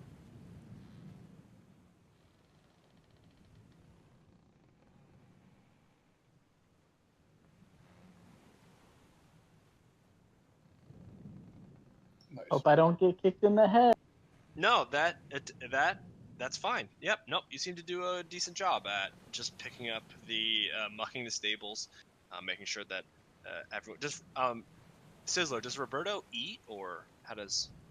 No. Okay. Well, So he he doesn't can. require He sustenance, doesn't. but Yeah, he might doesn't require. swallow things whole I and see. crush them. Sure, I see. Okay, yeah. Got So you whatever you're going to do, putting out food for the animals, mucking the stables, making sure they have fresh food and bedding and water and things of that nature. Is you do it successfully. Great. Is there anything else you want to do while you're in there? I'll take a quick peek around, like the whatever container they've got, like straw or hay in, and check and make sure there's nothing hidden in there. And then I'll probably also go to 13 and look around and see if maybe there's a murder weapon or something laying around. Okay, sure. So give me an investigation.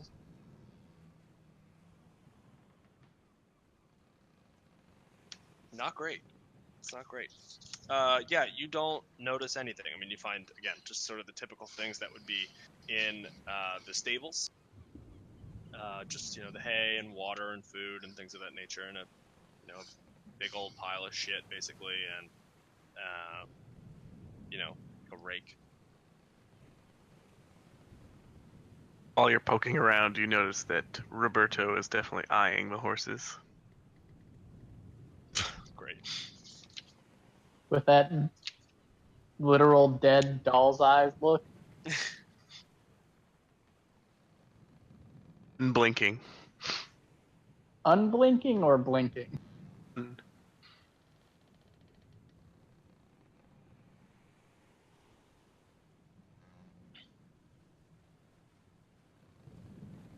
Don't eat those horses. And then I shut the door. Okay, so you walk around 13, which is the essentially the hold area, and I can read you the description for the hold. Cargo hold. 2 sets of stairs lead down into the hold from the main deck, while a set of double doors allows the bulkier goods to be transported through the hatch in the deck and along the gangway. All manner of mundane trade goods stuff this chamber, including cloth, flour, dried fruit, horse feed, pickled beef, salt, and exotic spices. There are over 500 pounds of goods within the hold, with a total market value of over 550 gold pieces. The ship's larder is also found here, which contains, which has the ability to contain additional foodstuffs. All right, but I don't notice anything out of the ordinary. Nope. Nothing looks like it's been moved super. You do not. Other than just like the natural, you can. Or let me put it this way: you cannot tell what has and hasn't been moved beyond just the typical movements of day-to-day life. You know, come down here, shift that over here, move that there. The boat moves and the items move a little bit within the containers and things of that nature. But beyond sort of just the comings and goings of day-to-day crew, you don't notice anything out of the ordinary. All right, I will go look for a bucket on a rope on the main deck and see if I can rinse myself. All right. Okay, so everyone has completed their tasks as far as, except for Bungo, who is missing again.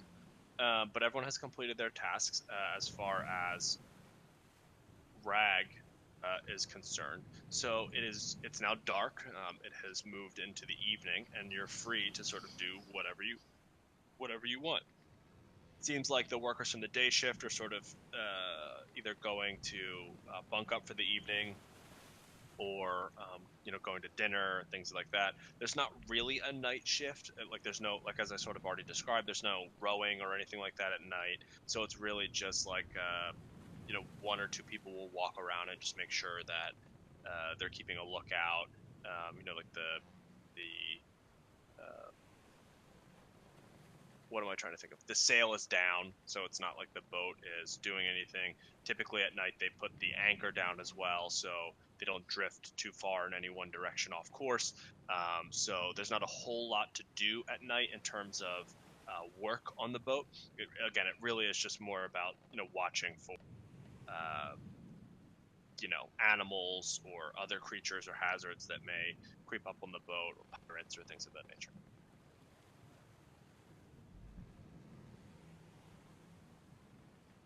So what do you guys want to do? Like to speak with Oisin. Sure. Did you find anything unusual today? He said, well, I learned a lot of new, interesting words. Well, that is typically the first set of words that you will learn in any new language. So I suppose you're now on your way to learning Orc. Yep, they were pretty interesting words.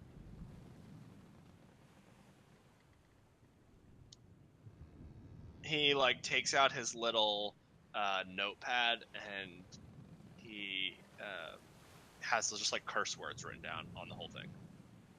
I'll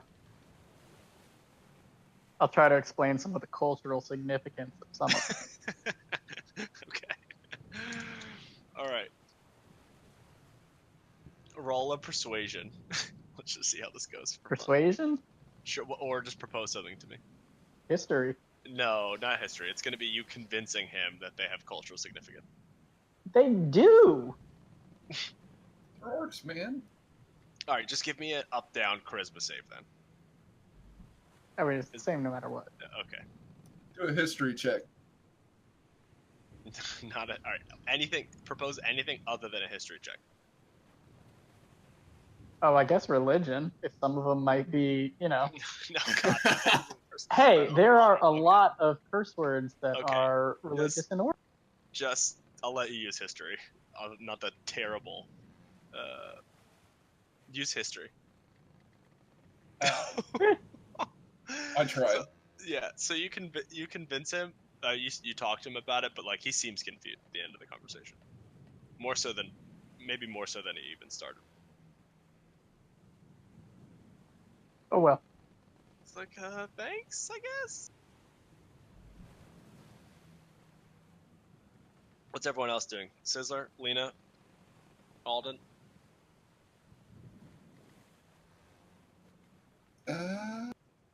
Ivaris, Oisin's back in 6 now. Hey, what happened to the pouty guy that stormed off after he lost? I don't know. You haven't left that room. He just stormed off.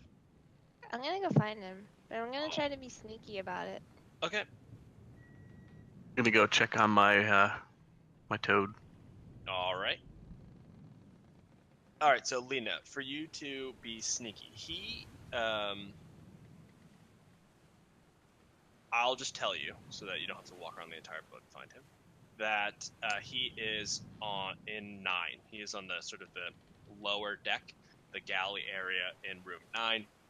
During the evening, what happens is particularly when they have guests occupying room 6, the overflow of crew members go to room 9 and they put up hammocks and sleep like under the stairs and things of that nature. Just tie the hammock to the roof somewhere, and it seems like they each just have their own hammock for times like this, and they put up there. So he is laying in a hammock. He seems to be roll up perception.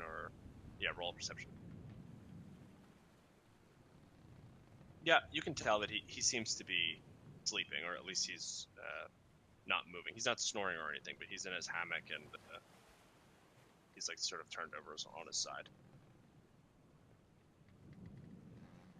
Did he have gold teeth?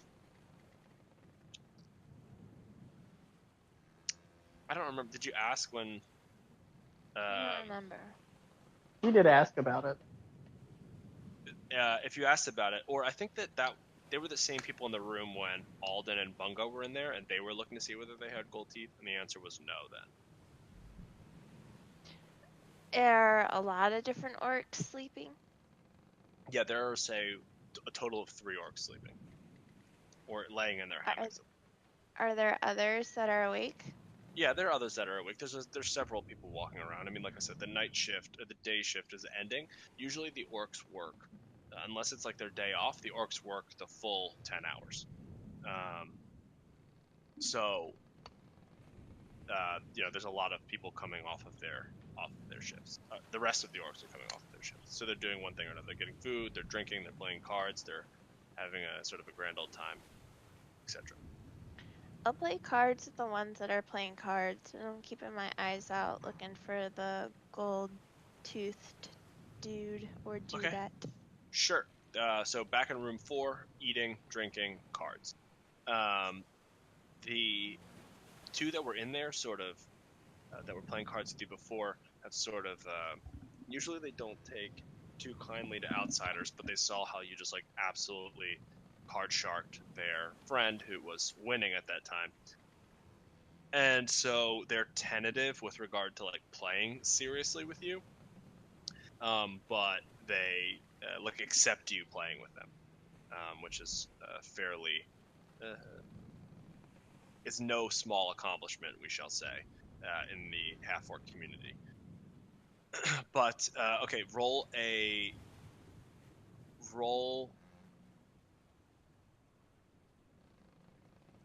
3 d10s for me.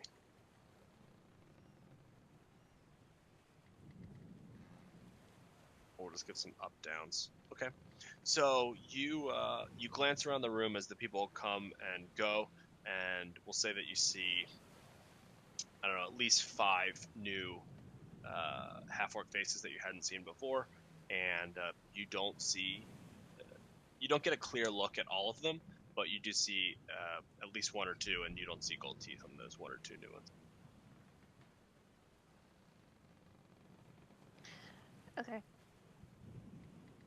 I'll keep my eyes out and do that for the rest of the night. Until when? Are you gonna sleep tonight, or are you gonna stay up all night? Drinking and No, I'll reveling go to with these. I'll keep hanging out until she gets like too tired, and then Okay. eventually goes to bed. Okay. Sizzler, Yes. what are you gonna do with the 2 horses and Roberto? I'm just checking on Roberto, see if he's functioning. He looks fine. He's still new, so I'm trying to make sure he's gonna properly function. And then I'll come out into this room and just play the waiting game, see if that helps any. Maybe I'll hide in some of the storage stuff here and go into my half sleep, half sentry mode. Sure. Make a roll of stealth.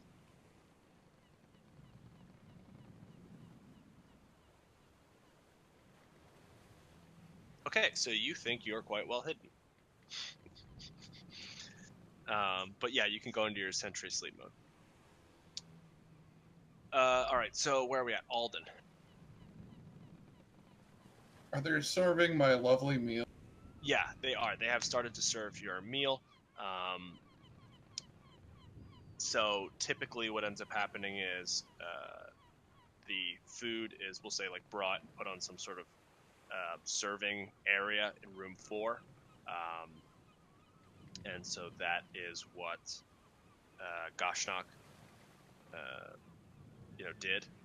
Maybe Howrax or someone came and got the pot so you guys could like clean down.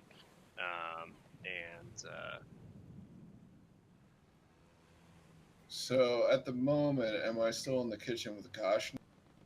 Yeah, until you don't want to be anymore. Yeah. Okay. Your shift is ended, so you are free to leave if you want. Gashnok is just, like I said, wiping everything down and just sort of idle chit chat. Okay. I want to ask him more about this Franklin character. Sure. You know what? That seems really weird. And usually I'm not a very suspicious type, but I want to just sort of ask him. I'm like, so tell me more about this Franklin guy who was the old cook. Sure. Franklin was the worst. He worshipped Orkton Ramsey, and he would not shut up. He thought he was him, basically. What was his food? I mean, his food was like, I don't know, all kinds of crazy stuff. Like, I don't know, the normal stuff. But he just thought it was so good, and he would just be like, "What are you, an idiot?" and just yelling out at everyone walking by. Or if anyone said his food wasn't good, he would like throw it on the ground. He was just very aggressive. I wanna see if he's lying. All right, insight.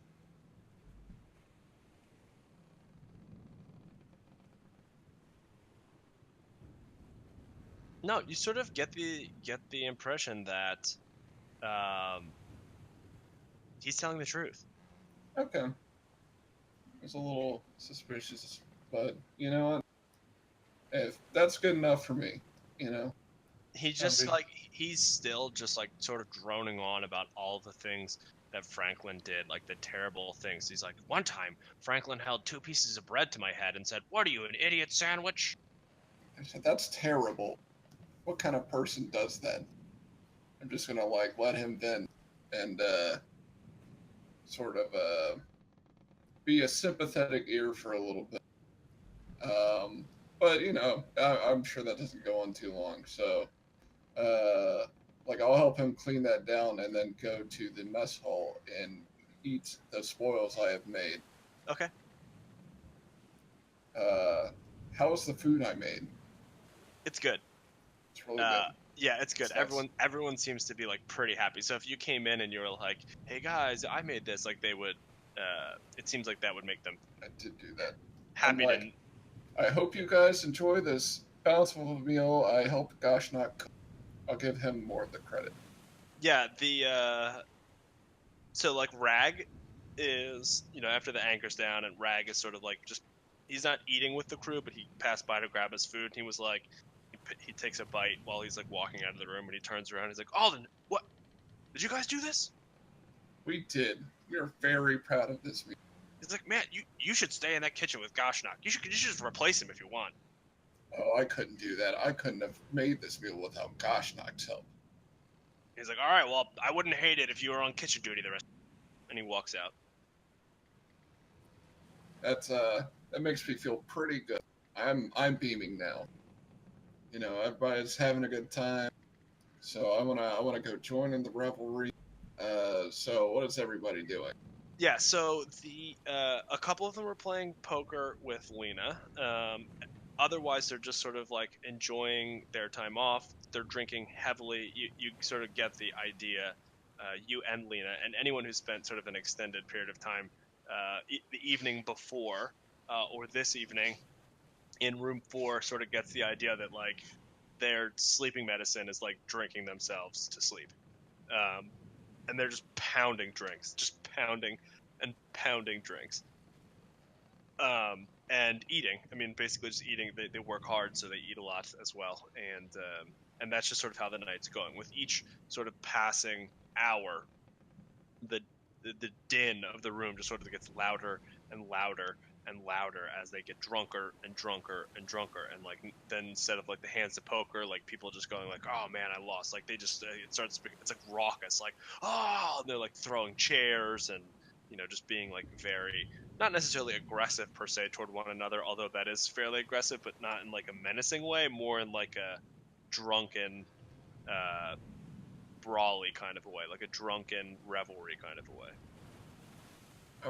Is there like either a group or a person who's like particularly amped up, like having a great time?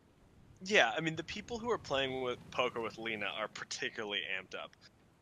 There's, we'll say, a handful, 2, 3 people playing poker with Lina, and then there's like 2 or 3 other people in the room who are just like chatting about, the meal and chatting about what they're gonna do when they get to, Karatiba, when they get to shore, when they get shore leave. Since they didn't have shore leave when, you know this because you were on the boat already, they did not have shore leave when they made it to O-Town. So they're like super psyched, talking about like all the stuff they're gonna do with all of their shore leave time and all the money that they've earned on the last 2 trips. All right, then I want to go over towards like where Lina is, like all those orcs having a great time, and I want to I address Lina. I go, how's the poker coming along? Going easy on these chumps. There's like in the background you just hear him go like, ah! Sounds like you guys are having a great time. There's like table slapping and yelling. You want to play? Oh no, I'm not much for gambling. Oh, it's the best. So, have you found out anything else about our overboard friend? No. No. Made a lot of gold. Well, at least there was plenty of other things to be gained. I made a nice meal, you gained some gold, and everybody here is having a great time. Yeah. It's the little things in life. And you know what? I'm just gonna keep hanging out. Just I'll give me maybe like 1 or 2 drinks, and I'm just gonna enjoy the revelry of the night. Okay, both of you roll perception for me.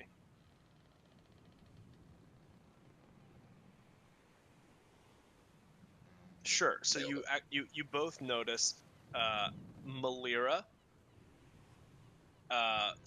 like slinks into the room as like everyone's like having a good time and yelling and doing all this stuff, and she sort of slinks into the room and she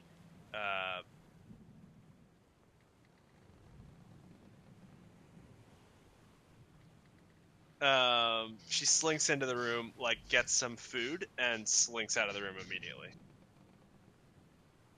Okay, bye.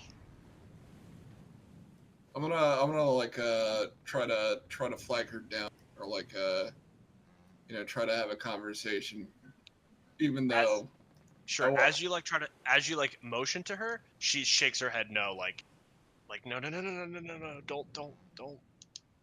She's like making hand gestures like don't point me out. Well, I won't like, well, I guess I'll stop trying to flag her down. I'm just gonna sort of like try to approach her.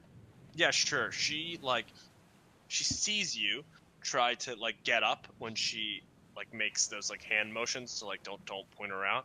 And she like at a brisk pace with like food in her hands walks out of the room.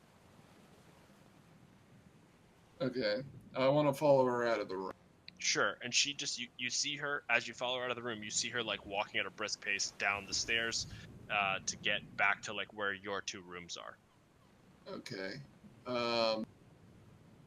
Yeah, I'll follow her there too. Sure. So you see her. She's at her room and she has the door open, but her head's out, and she's sort of like is like waiting for you expectantly, but like making sure to like look around too. Obviously, she seems to have some sort of a concern about the orcs, particularly as they get louder and more aggressive during war. Okay. So I'll approach her room. I'll be like, well, you said I tried to talk to her a bunch, like I do for most people, so I should know her name, right? Because Yeah. Okay. Yep, you definitely know her name. Okay. I'll say, good evening, Melira. How has your trip been so far? She's like, come in, and she like ushers you in the room and shuts the door. She's like, I got it. all right. She's like, oh yeah. I mean, you know how these trips are. I mean, you don't feel uncomfortable out there? Oh no, you know these orcs are a little rough around the edges, but they're fine enough people. I've had a lovely time here. I've made a few new friends. You know, I helped Goshna cook a lovely meal for everybody. The meal you have right now, it's quite tasty. And you know, I made a few friends during lunch too. She's like, well, you're braver than I am. I friends with orcs? Oh, you know, they're a little strange, to be sure, but you know, all of us have our little intricacies. And I sort of laugh a little. She like laughs too, but it's like nervous laughter as well, like nervous about the orcs. You don't seem to like these guys very much. She just says like, I don't know. I've had some very bad experience with orcs in the past. I'm just happy to. At first, I was just trying to stay like 100% to myself, which is why I wasn't super social last time. But I don't know. The more this trip goes, the more nervous I get. And then the murder. Oh, that's completely understandable. The murder is very strange indeed, from what I'm hearing. More so the fact that nobody knows what happened than it is that it happened in the first place. But so if you don't care for orcs, why did you come on this ship that's filled to the brim? Well, I needed to get to Curitiba, and this was really my only opportunity for a while. Oh, I see. Well, that's unfortunate, but rest assured, these orcs are not. These folks are not bad people. They're quite lovely once you get to know them. She like scoffs.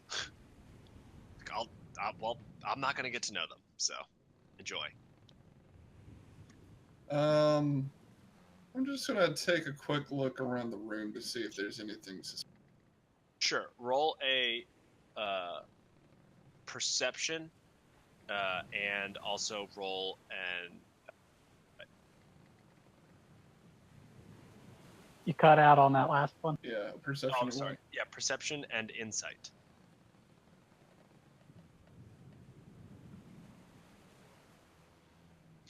Okay, so you, you don't. Again, just who was in the room previously? Oh, Sizzler. Yeah, you don't really see anything out of the ordinary in room 10. It really does seem like it's a very lived-in room. I mean, she seems to be spending most of her time in the room. Nothing out of the ordinary. There's like a desk, and the bed is certainly seems used. It's not made. It seems like she's spending most of her time there. Nothing stands out to you as being unusual. Okay. I'll go. Well, I understand this trip isn't the easiest for you, but you know, as a follower of Mishakal, I'll keep you in my prayers, and if there's anything you need at all, just let me know. I'll keep that in mind. Be safe out there. Thank you, and you do the same. And I'll just go ahead and walk out, and then I guess just go to bed. All right, yeah. As you start to walk out, and you say like, "You too," she says like, "I'm not going out there," and shuts the door behind you. What a strange lady. Strange or afraid of orcs? That's just, that's something I just say to myself when I get to my room.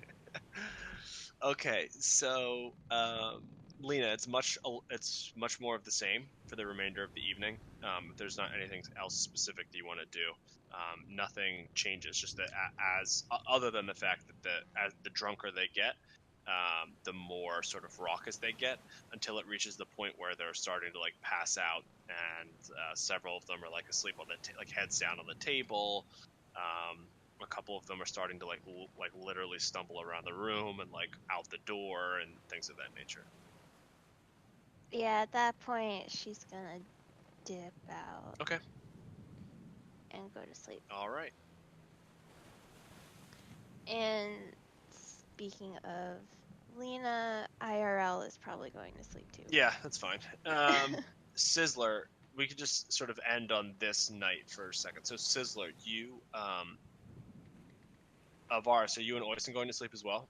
I was gonna grab some food real quick, give that to him, and then I was gonna meditate for 4 hours and then walk the ship after. Okay, so let's do that. So let's resolve sort of the rest of the stuff for this evening. So you go get food. Again, if you go in with Lina still in there, it's a similar situation to what Lina saw. Oysten and you eat. The food is pretty good, thanks to Alden. And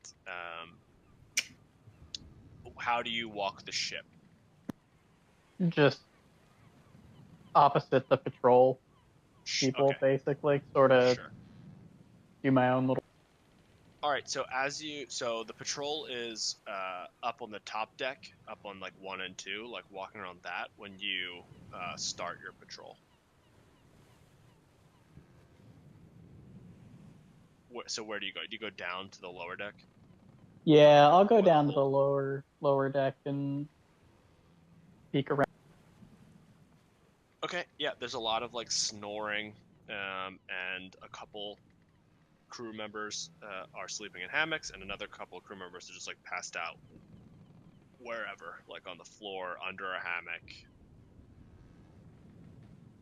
Is there anybody that's still up? It doesn't look like it. At this point, it would be sort of if you meditated for 4 hours first, it would be like, I don't know, fairly late, 2, 3 after midnight, and so it doesn't look like anyone is still up except for the Fire watch. yeah, except for the watch, which is one person.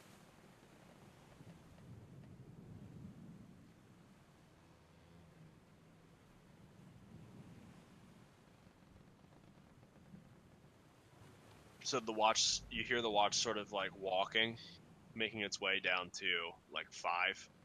Mm-hmm. Are you going to stay in the lower deck, or are you going to go down to the hold? Are you going to go walk up to the watch? I'll walk up to 5. Okay.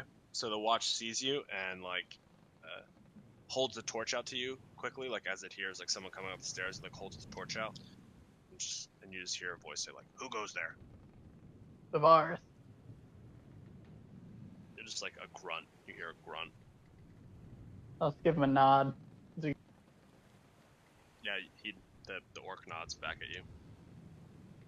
I'll head up to the forecastle.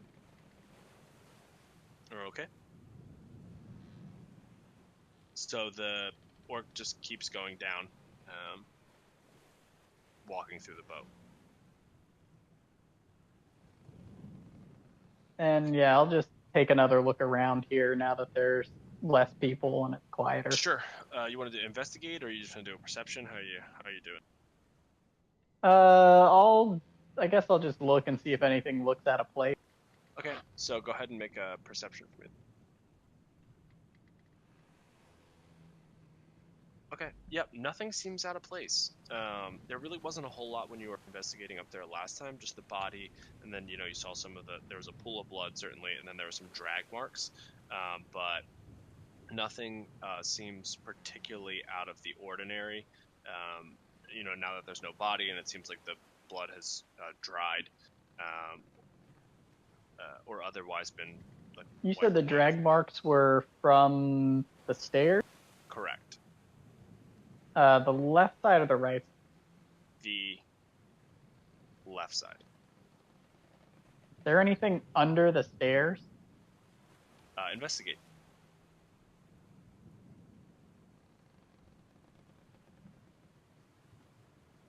Okay, so you do find some blood drips under the stairs.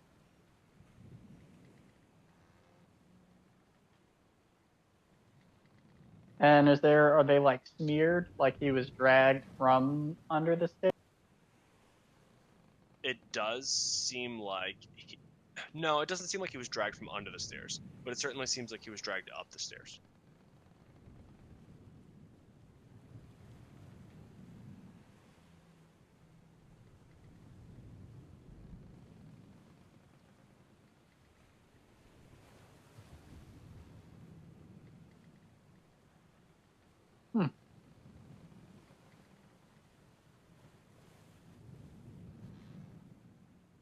Sizzler. Interesting. Sizzler, you're like, I'm not exactly sure how it works, so you can sort of describe it to me, but you're like a sentinel alarm. How does it work? I just see and hear things as normal, as if I were awake, but I'm not. Okay, so you hear someone coming down the stairs.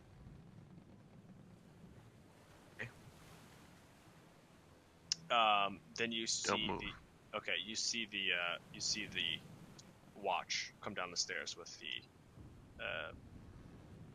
a torch.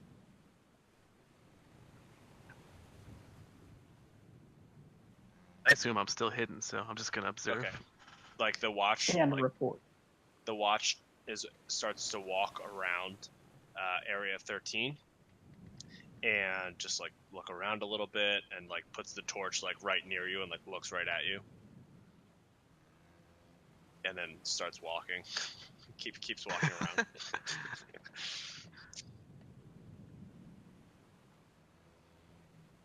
He like whispers as he walks by, like, odd place to pass out. And then he sort of like does a small loop and then walks up the stairs.